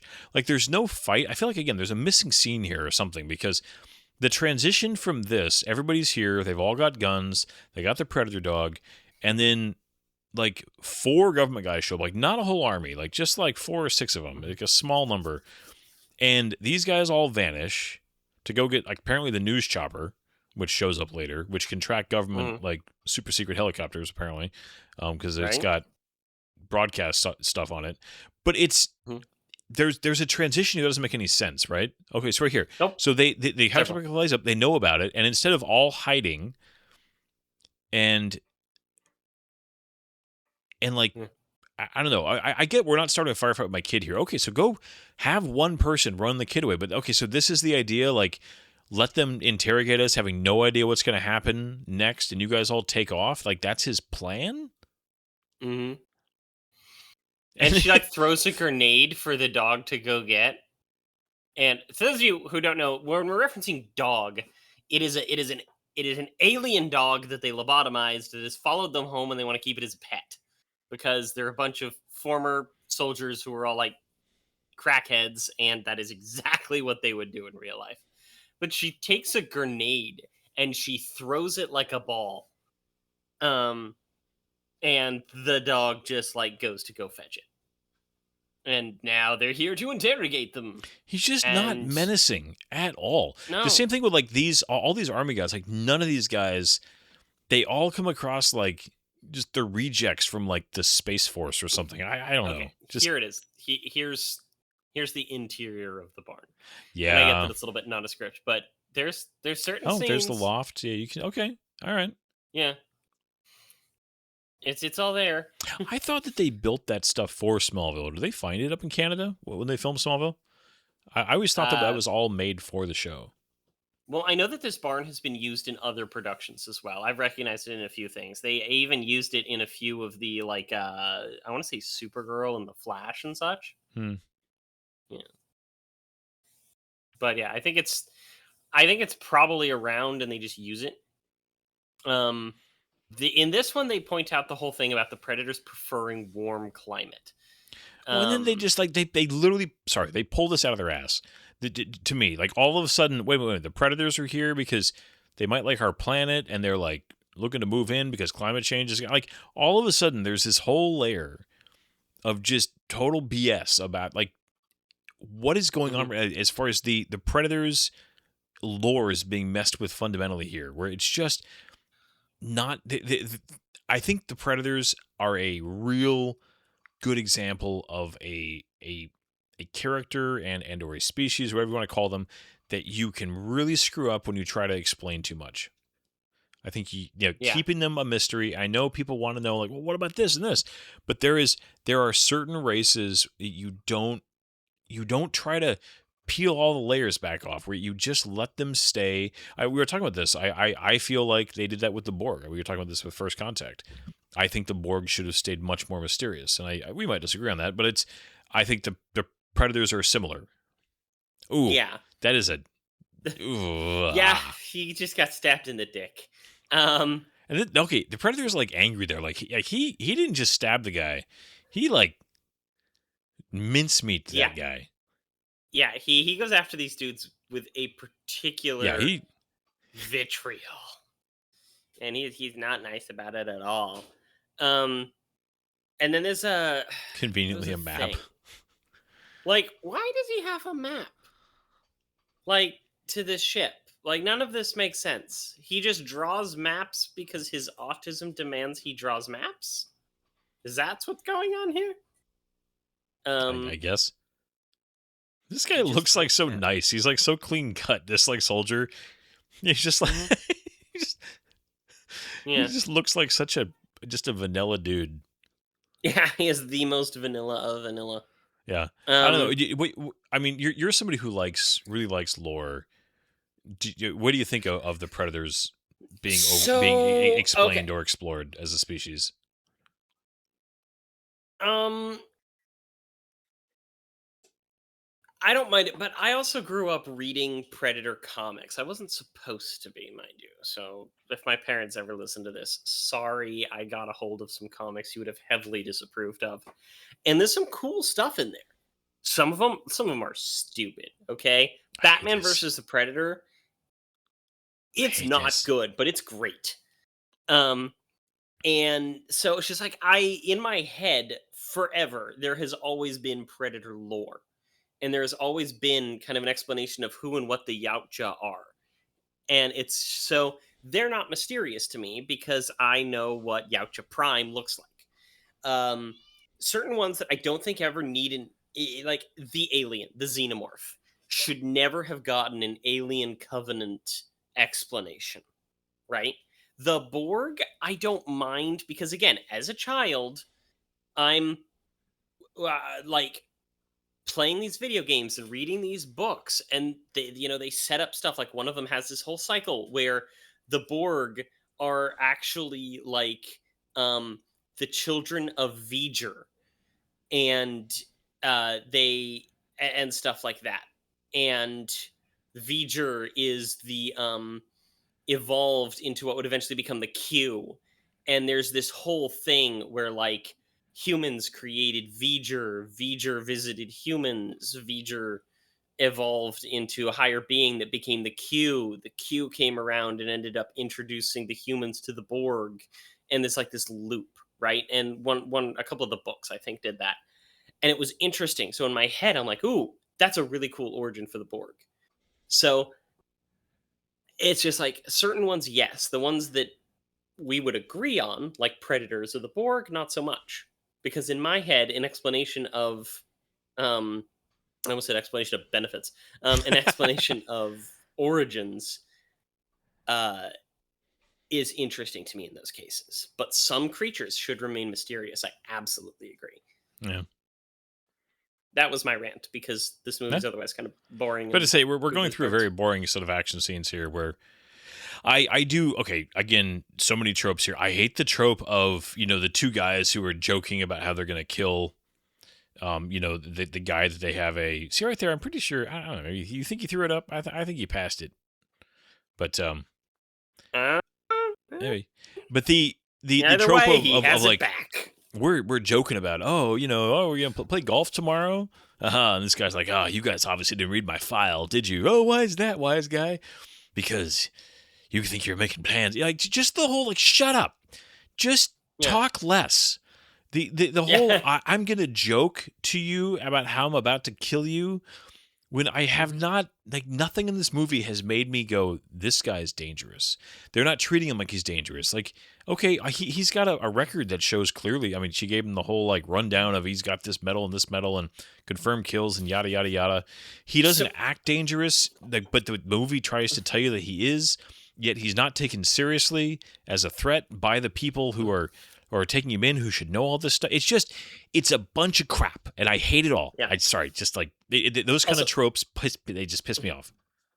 this whole scene where they just show up with a news helicopter, and it's like plays this heroic music and stuff. That's one of those things. I don't mind that they don't show you how they got this helicopter. No, that's totally fine. I like that That's it's a funny news chopper because, like, because I feel like if you knew what you were doing, that'd be easy to steal. Honestly, But yeah, that's just it. Because it also has this like big poster of these girls on the side. They're obviously the casters who are famous for this chopper and stuff like that, and this news network. And they're these guys just show up having obviously somehow stolen a news helicopter, and that tracks with their characters. That's funny. Yeah. Heck yeah, let's well, do it. I don't mind that. Yeah. Here the timeline gets weird because you have so they flew off in a helicopter, but now he's showing up in a car. But we're about to find out that the other guys got here ahead of him and were already set up as like snipers. and you actually see the dude, his dad, outside the fence, and then he just appears cloaked inside the ship later. It's just like it doesn't. Yeah.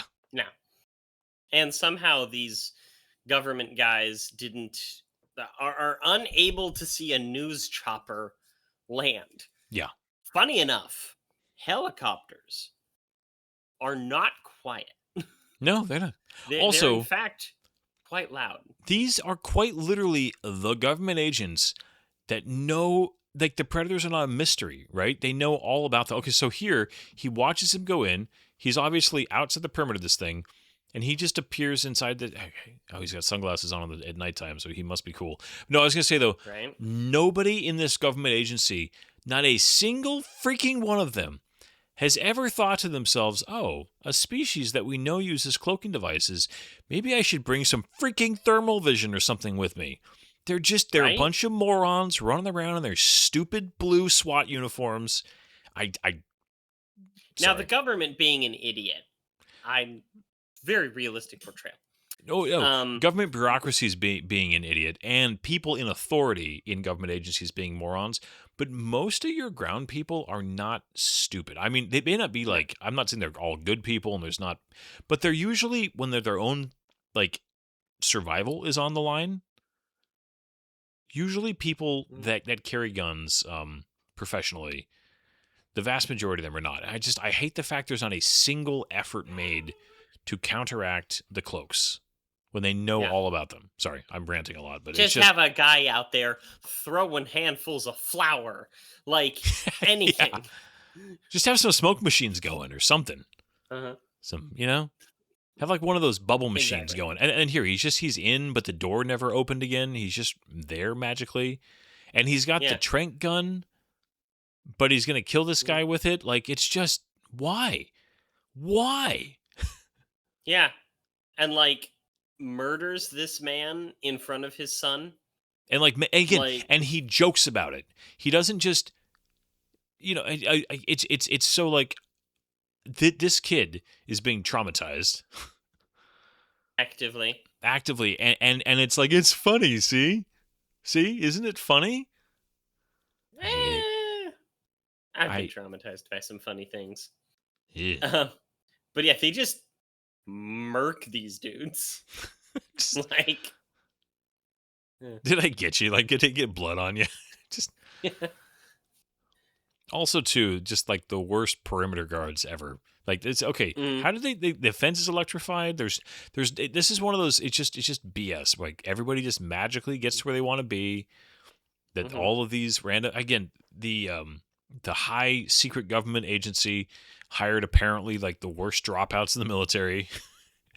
And these guys are all apparently like ex special forces with how they're operating.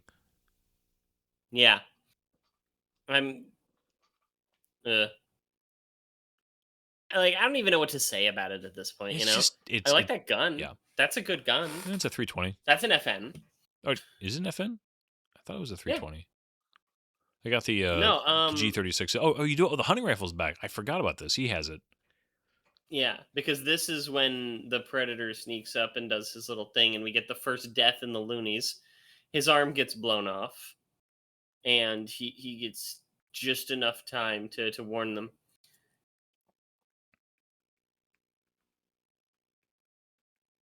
Oh no! Look at that! It's terrible. Yeah, the one it says that he uses an FN P45. I'm not crazy. Crazy. I mean, I'm a little bit crazy. Yeah. But yeah, there's the first death. That's Alfie Allen. He gets because some of the deaths of these some of the deaths of the loonies is actually pretty good. I'm not going to sit here and say I enjoy them, because that sounds a little bit sociopathic, but I appreciate, like, okay, this is an entertaining way to kill off some characters. Yeah. That was a good practical effect on that car. I feel like that was Yes. practical. I was going to say, there's some really good mixing of practical and CGI here.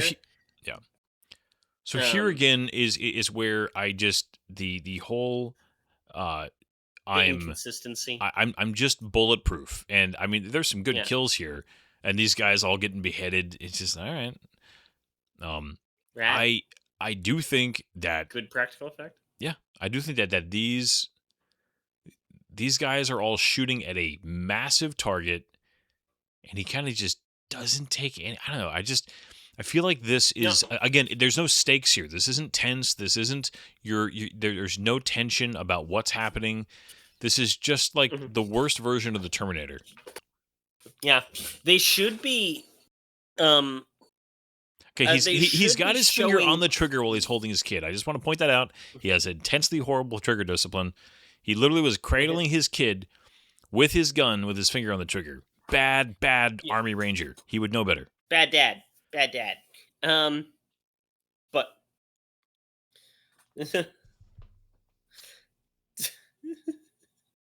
that's not a terrible scene. But yeah, I want them to show the Predator is getting hurt, because when it's just an invincible thing, especially an organism, it's just annoying. Yeah, you know. This whole thing, he's gonna talk to them and like taunt them, like, "You guys, I'm gonna give you 7 minutes and some random seconds to get away, and then I'm going to come after you. Your strongest person. I know his name." And it's just I hate I hate this. I hate this so much. There was only one good thing left in this movie, in my opinion, and that is when Thomas Jane and his best friend both go out. It is kind of a cool scene. Okay. The other deaths though, okay, those are pretty good too.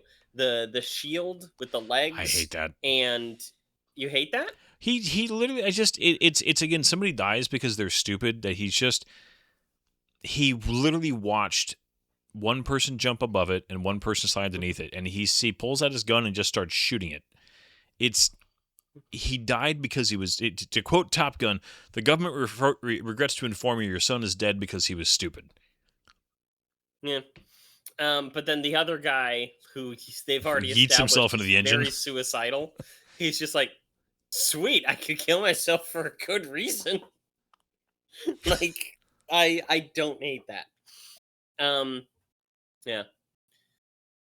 Okay. And please tell me you do at least hate Sterling K. Brown's death, right? I hate how it's done in here. Yeah. I don't hate it conceptually. Oh no, the idea of him killing himself because he's arrogant and stupid, I don't mind. It's shot in the dark so quickly that, again, I had to be like, wait, did that just, like, it took me a second to even realize what had happened. Yeah. And this is, okay, plot device for later, right? He's got like a mine or grenade of something, like a predator grenade or some kind. Yeah. And, at least they set it up. Oh, and they actually show them here. Like, he just placed a bunch of them on the control board, control panels. It's the same thing. That scene had to have been fully CGI. Like, yeah, there's just something about the sheen and the veneer. Yeah.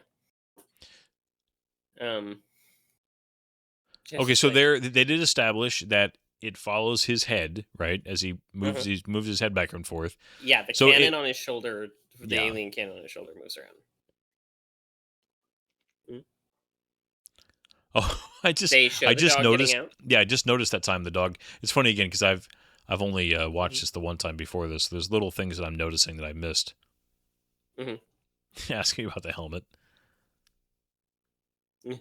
It just fires by itself when it's being attacked. That's bad UX, okay? That is bad user design.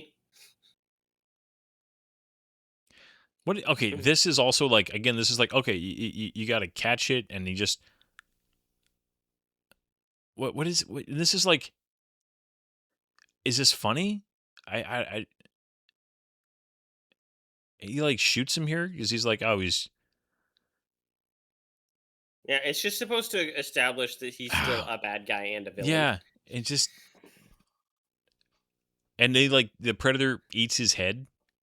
Yeah, like this is where he should be firing his plasma caster, but instead he's just like, and using his pistol. You have a plasma caster on your shoulder, and you're using a Glock. Yeah. Yeah. All the gun effects are just very weak too. The sound effects for all the guns, like they all sound suppressed, Mm-hmm. and Yeah. they all sound None of them very have suppressors. tink tink tink tink tink tink tink. They all sound like 22s. So this entire thing was refilmed. Still got the cigarette. They had an entirely different ending filmed that took place in the daylight, different stuff going on, different way that the challenge was presented. I don't think they had the challenge. And the studio didn't like what Shane Black had done with it, so they had them refilm it into this because they thought it was more menacing. Yeah. I do like Obviously. this. Just the whole like he volunteers his friend, like, you know, we'll set it up. Wait, what do you mean we? He's like, you and me, like, you know, just again, there is some genuinely good chemistry with those are real Lumens. claymores. Yeah. They don't say front towards enemy. Yeah, but these guys do And- actually have some fun chemistry. Yeah. Well, I mean, these are two of the best actors in the movie. You have Thomas Jane and Keegan-Michael Key. Like, Thomas Jane, he's not known for his comedy, but he can be very funny.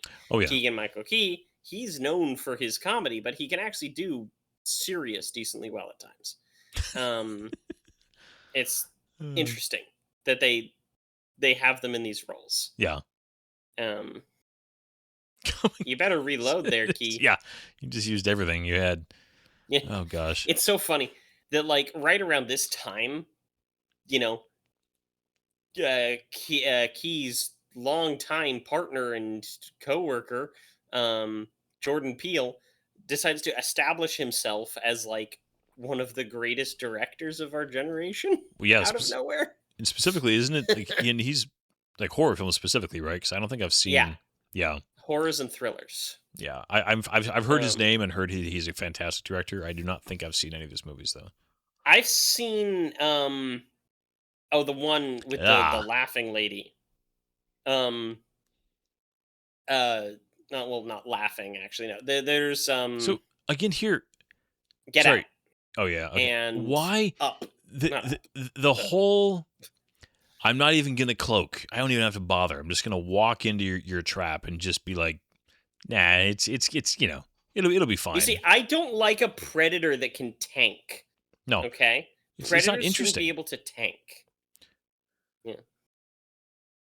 And then here, like he tanks his own thing there too. I mean, it's okay. He Mhm. takes right there claymores from 3 different directions and gets set on Yeah. fire. You know, and it's The image of a predator with its cloak while it's on fire, that was cool for that second. Yeah, that's a fun idea. so here he's like, I'm just gonna Um, knife the guy. No, Thomas Jane, don't. I mean, he does get some. Oh, right there. Yeah. And So- the question is like, did she do that on purpose? Yeah. I don't know. Um, I mean, they actually give like Thomas Jane got a few good hits in there first, and then it's Yeah, like they got just the blood. impaled on a tree. Yeah. Bye, Punisher. Yeah, the muzzle flash on his AR with the sound effects are not even remotely in sync. No, not at all. And they were Huh. obviously on the edge of a ridge, and his stomach has been sliced open, and he's Yeah, he's been got some really good disemboweled. CG bleeding out. Yeah. Oof. This, I mean, but this is one of those like as morbid as this is, I kind of like this. Yeah. They're lucky that they're able to time it so right. Yeah, there should have been Um, like a 3-2-1 or something. Yeah. Not bad, bro. Not bad. Yeah. Oh, Oh, my you're right. That's gosh. kind of the last like really interesting scene to me. Yeah, because There's after a here, couple that are like okay, because I this is all dumb. don't know. The shield thing is still interesting to me. I don't necessarily know if you could call it stupid so much as a natural human reaction, but I don't know. I like it. But yeah, this whole thing's just dumb. Well, this is, and again, like the pointing out of like, what was his plan here? Did he think that this would somehow, like, Protect the buy sun. enough like time or something? Mhm. And And, then like, she just like He's just advances. shrugging off these bullets, Yeah. That And she's he like just advancing got on him. stabbed with a little knife. Yeah. And they were showing like blood coming out, like when he was getting like shanked, essentially. Mhm. And of course, that she finds this thing like this in the middle of the night in the woods. And she finds it later. Mhm. It's Yeah. just Like, everybody in this movie acts like they're in a movie, right? They don't act like they're actually in a situation. They act like they're in a movie. yeah. And And there's the there big is a difference. twist. He wants the son. Oh my gosh! Because he wants to steal autism the is autistic the secret child. power that they need to bring into their, because what they even establish, the length of this jump is absurd, right? Oh right! Oh my gosh! This like, is so far. Like he would be he's dead. like, imagine if they filmed this for real. Like, this is a Captain America jump, and he's just like, I'm gonna jump. He just should break his legs and Yeah. hips and just be a bloody smear. I forget which one of the videos I'm watching said it. They said this absolutely should have been like that scene from the other guys when The Rock and Sam Aim for the Jackson. bushes. Yeah. What are these? Like, it just starts shooting like a hole. Like what are these? Okay, you couldn't pierce Yeah, his why- skin. Do you think it's gonna pierce the ship? Yeah. But she does manage, Um, to get again a shot from 5 meters away with a grenade that wouldn't have exploded that close to being launched. But whatever. Noob tube it. Yeah. This is a Oh, really man. good way of putting it. There's no tension here. No, this is like an Zero amusement tension at park all. ride. Yeah. This is Like, I almost can played. hear a, "Woo!" Yeah, this is almost played like a Three Stooges act right here. Like whoa, We're whoa. sliding around the outside of the spaceship. Look at my cool helicopter tattoo. And somehow she's able to keep up with a speeding ship. Like, Yeah. So look, the distance right there. When this thing Uh-huh. crashes, that thing is miles away. Unless it turns Yeah. around, there is no chance. So okay, so right Mhm. here, they're all looking at him. He immediately slides under it. The other guy Mhm. ducks, and he just starts shooting at it. I guess Yeah. Well, I don't think he saw it. He has his back turned. maybe. I guess just yeesh. And, like, that's not necessarily something they knew to expect. But I don't, Maybe. I'm not saying it's well done, but I find the death and concept interesting. You got nothing to grab That's just onto, me. dude. Mm. Like, I mean, No I do problem. think that if you're writing on paper, this is a good way to let this guy go. Like I do Yeah. I do agree with that. I just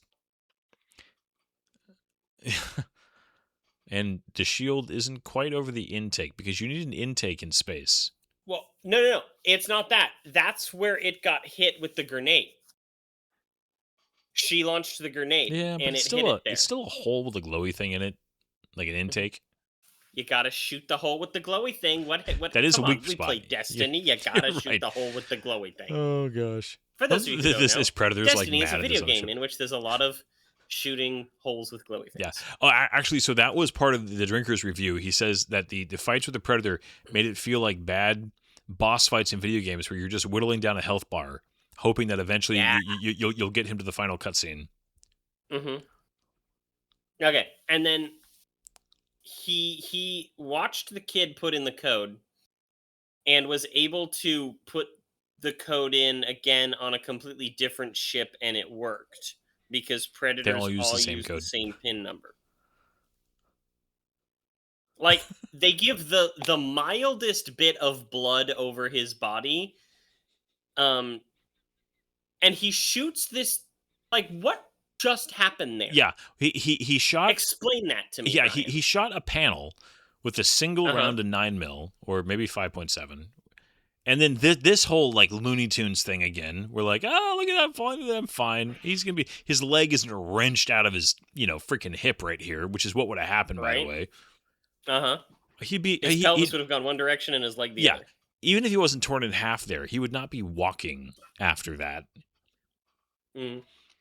Weird physics and of it's the just landing the- there, like it like twists and kind of just thumps down. Like maybe it's got some kind of tech that kept it from. I don't know. It just nothing makes sense here. No, And- nothing in this entire last 2 minutes. And how did the Predator get outside the ship? No. It crashed and he's just in the water now? He was inside. The ship's not destroyed. It's not crushed. It's not broken in half. We also get the wonderful trope here of the Predator who just fired a plasma caster. He obviously wants to kill this guy, yet when he, instead of just killing him, he decides to toss him around a little bit first, giving just enough time for the plot to happen, right? Mm-hmm. And suddenly, 9mm has an effect. Yeah. Well, it's he his shot face, off his right? mandible. Oh, he's mad now. They give some lip service to the previous battles in showing that the Predator has been nicked up. It's covered in little bullet bings and things. And suddenly she's there? And she would be sweaty and out of breath because of the there? the distance she just covered. She ran miles. Yeah. And again, throughout this whole thing, it's just hard to get into this because you don't believe him. Yeah. And again, the fact that they solve this because, oh my gosh, get his arm. Yeah. They solve this. The kid turns on the shield somehow because he goes down a slide. Yeah. And and this is also solved because the dog brought back the thing you were playing fetch with. I don't hate that. It was established earlier in the movie. It was, but it's dumb. Again, are we? So is this a serious Predator movie, or is this a Predator parody that we're supposed to be chuckling at? He was killed by the mine he came back from the dog, and look at that, he's like lost 3 of his 4 limbs, and see, it's funny now because he's going to stand up and he's going to make a joke about he really got Anakin there, didn't he? Oh, it's just. Yeah. Oh my gosh. And then the whole ask a question and then never mind and just kill him. Again, it's just this main character is nothing but a bunch of tropes and stereotypes badly done.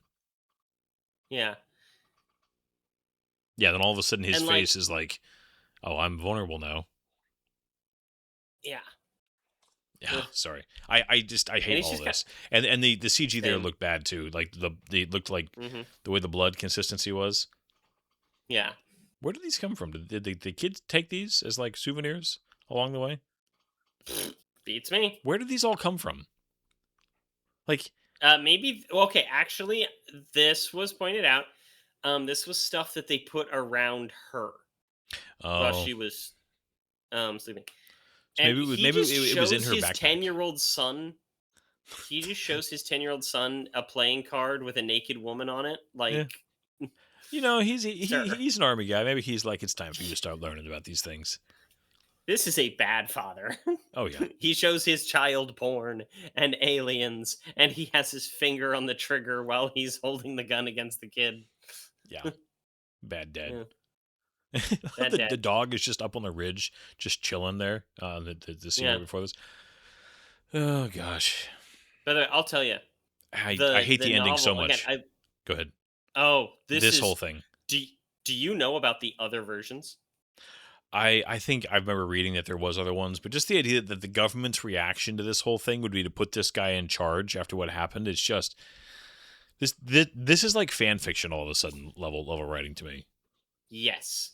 That's practically what it is. And why does Shane Black love these Dutch angles so much? It's weird. Like, I don't mind a good Dutch angle every now and again, but it's in weird spots. So this ending, for those of you who don't know, involves this pod. And inside this pod is something that this Predator was trying to give us. And it's really important because there might be an invasion of Predators in the future. The cargo survived. It's some sort of failsafe. And it's like, okay, they need to... This is important. This pod is important.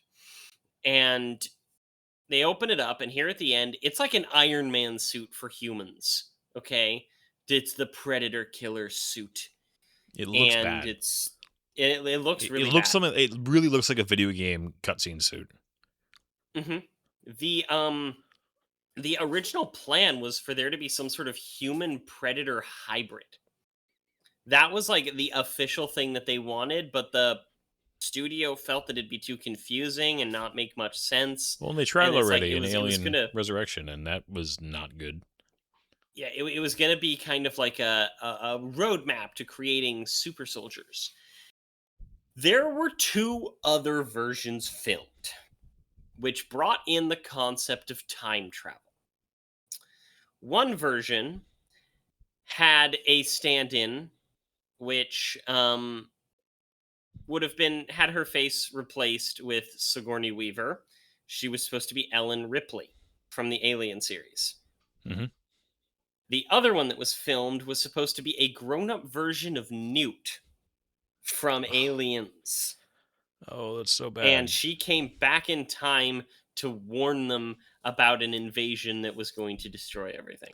But hasn't Alien versus Predator and Requiem both happened in the timeline already? Correct. So they're like It would have xenomorphs made on no Earth. sense, but they filmed it. It's just dumb. And It's just dumb. The whole, I also hate just the whole like the scientist, because also I want to say his uniform doesn't make any sense. Like where he's wearing it, like that this is the setting that he's wearing, like a hybrid of like Class A's.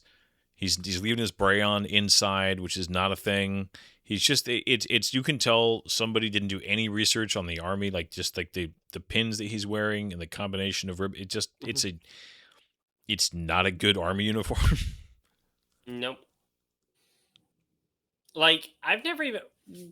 That's not a beret color I recognize. That is what the Rangers do wear tan. Is that tan? But it's more like a weird brown. It's supposed to be tan. Yeah. It's just the lighting. I think it is. I mean, But it is the correct color for Ranger School. It is yeah.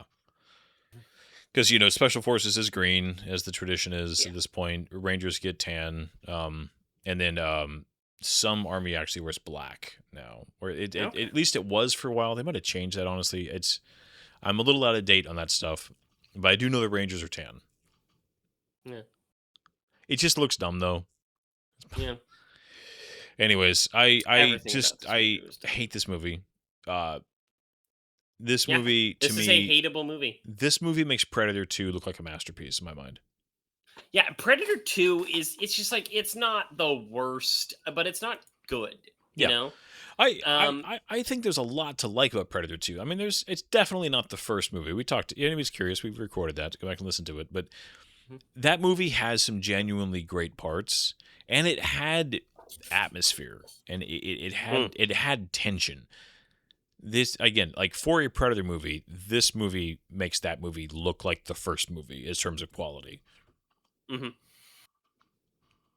Yeah. Anyways. And it's just we're doing this movie because we need to watch bad movies sometimes. We're completionists, so we need to watch Predator. If you like Predator, which you should, because Predator is great. I love the Predator franchise. I love the look of these things. I love the just the whole thing. Okay. Except this. This is the worst. This is trash. This is garbage. This is Picard season 2. This is Starfleet Academy. Okay? Nice. Like if you're going to watch Star Trek, I'll even sit there and say, you know what? There's some really good stuff in Discovery. They biff it a lot. It's not good enough, but there's some really good Star Trek in Discovery. But it's just like, that doesn't... So if you're going to go watch Star Trek, I'll sit there and warn you, this isn't the greatest thing. Like, you're going to sit there and go watch Alien versus Predator. I'm going to be like, listen, it's really stupid, but it's got some fun stuff in it. Yeah. But it's like, just skip Picard season 2. Just do it. Just don't do it. Skip straight to 3. 3's great. There's some issues, but overall, it's like a 9. It's like a 7 out of 10. Like, go watch that instead. Just skip the terrible season 2. Yeah, I actually do think even if somebody loves, 2. I think if somebody, I think you're trying to say right. If somebody loves the Predator franchise, I would still say you can skip this one. There's nothing in it that matters. Well, you've seen Badlands. Is there anything in this that informs Badlands in a way that's meaningful? Nothing. Okay, so then skip this one. Badlands isn't really informed by anything, to be honest. That's one of the interesting things. I'm really curious to see what you're going to think of Badlands. Badlands is more informed by Alien and Prometheus than it is any of the Earth-based Predators. All right. I mean, there's a couple little things, of course. They're not going to do entirely, but no, this movie has been blackballed. This movie will probably never be referenced ever. And I believe that this movie destroyed several careers, including Boyd Holbrook. It's just he's done only small things since this movie. Well, you can. His Logan was before this. I'm trying to think how old Logan is. Logan's 15. Logan's 2016, so it was 2 years before this. Okay. I had forgotten that he was in that, honestly, because to me, Hugh Jackman and she plays Weapon X. What's her name? She's great. In what? In Logan? The girl, yeah. Oh yes. I Oh forgot her god, name. that's a weird situation. Okay. Anyways, she's when I think of Logan, I like Hugh Jackman and her Daphne and Patrick. Keane. Yeah, and Patrick Stewart just steal the show. So I mean, I'm sure he's great in it, but I had to like remember that he was even in that movie because he's not what I think of when I think of that movie. And I take your word for it. I'm sure he's good. I haven't watched Logan in a couple years, honestly. So, anyways, no, was really good in it. when you're in a bad movie and you are also bad in that movie, I kind of think you should go to actor jail a little bit. It's just Yeah. because again, there are actors who can elevate this kind of movie and turn it into something that, as bad as it is, it's still fun. There are also, I think, actors who have the creative, I don't know, confidence or juice to be able to kind of push back against a director or a writer and say, like, look, we got to tweak this, we got to tweak this. And a lot of those actors have reputations for being hard to work with, but a lot of those actors are also considered some of the best in the game for a reason. And I'm not saying that being difficult on set makes you a good actor, but there is also sometimes a little bit of a causality there. So Yeah. anyways, Yeah. no, this movie, I will never watch this again. It's funny, Zach told the story at the beginning of this that he rented this instead of buying it. I unfortunately do own this movie because I really wanted Predator on 4K, and I was having trouble. Well, the thing is, I wanted Predator 1 and 2, and then Predators, I had it on Blu-ray, but I was like, it'd be cool to have it on 4K. And they really didn't have them separately. They only had them as a box set that included all 4 movies. And so I actually do own this. I literally own this movie on both a 4K disc and digitally. And I will never watch this again. Yep. You should burn the disc. So yeah, I know that I rambled a bit, but the point of what I was saying when it came to the Star Trek thing was Predator is a good franchise. It is. If you are new to the franchise and you want to get into it and you just want to watch it, I'll tell you, watch the bad ones too, except this. This literally is not worth watching. Yeah. Go watch Alien vs. Predator Requiem. Yeah, there's stuff in there where you're like, yeah, I would this not. is garbage. Yeah, I wouldn't tell somebody to skip Requiem, even though it's not a good movie, because it is entertaining in moments. This one, I mean, like, you know what you should do? You should YouTube the hotel scene and then move on. Yeah. This is one of those kind of movies where you just YouTube the one good scene and you call it a day. Sorry, go ahead. Mm-hmm. Yeah, there's a movie. I think there might even be a halfway decent movie hidden somewhere in the 20 hours of footage that they filmed for this movie that could be edited together. But it would take but it's not worth it. Yeah, no, it's not. Thankfully, we get one really, really good thing out of this movie, okay? Which is that Fox went, oh crap. And the failure of this movie is one of the reasons why it was so easy because right at this time, okay, Dark Phoenix was failing. New Mutants was failing. This failed. Fox was dying. Disney bought it, which I'm not a big fan of the monopoly Disney is creating on a lot of media, but it created the chance for Disney to sit there and go, we don't know what to do with this Predator franchise. Hey, you, Dan Trachtenberg, you seem to really like Predator stuff. And he's like, yes, I love Predator things. And they're like, do something with it. He's like, great, I'm going to direct this movie called Prey. and he directs Prey, and now he's like the godfather of Predator. Yeah. It's Well, great. And I think that this movie also, He's developing a Waterworld TV show.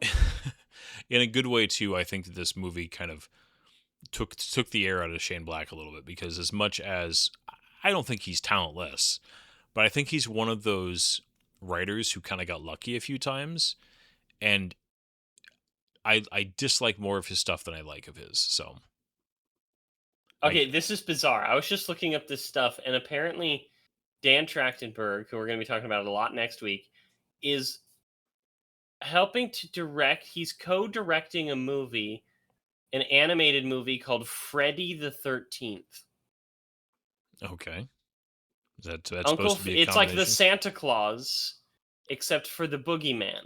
Oh gosh. It follows Uncle Freddy, who accidentally kills the boogeyman during a family vacation, is forced to take on his powers, and must go on a quest to break the curse. Okay. Fascinating. Sorry, I'm enthralled now. I got to figure this stuff out. All right. Anyway, well, you next go on week, Wikipedia. Much Dive. better movie. Yes. Now, looking forward to next week. Join us again for Prey, one of the few non-theater theatrical release movies we've done so far, but it's worth looking at for sure. So, but not the last. We're going to be watching some stuff in the future. We will be leading up to Dune. Anyways, yeah, join us again for next week with Prey. Good night, everybody. Good night, everybody. There's doors and corners, kid. If you don't clear the room, if you don't come in slow, that room will eat you.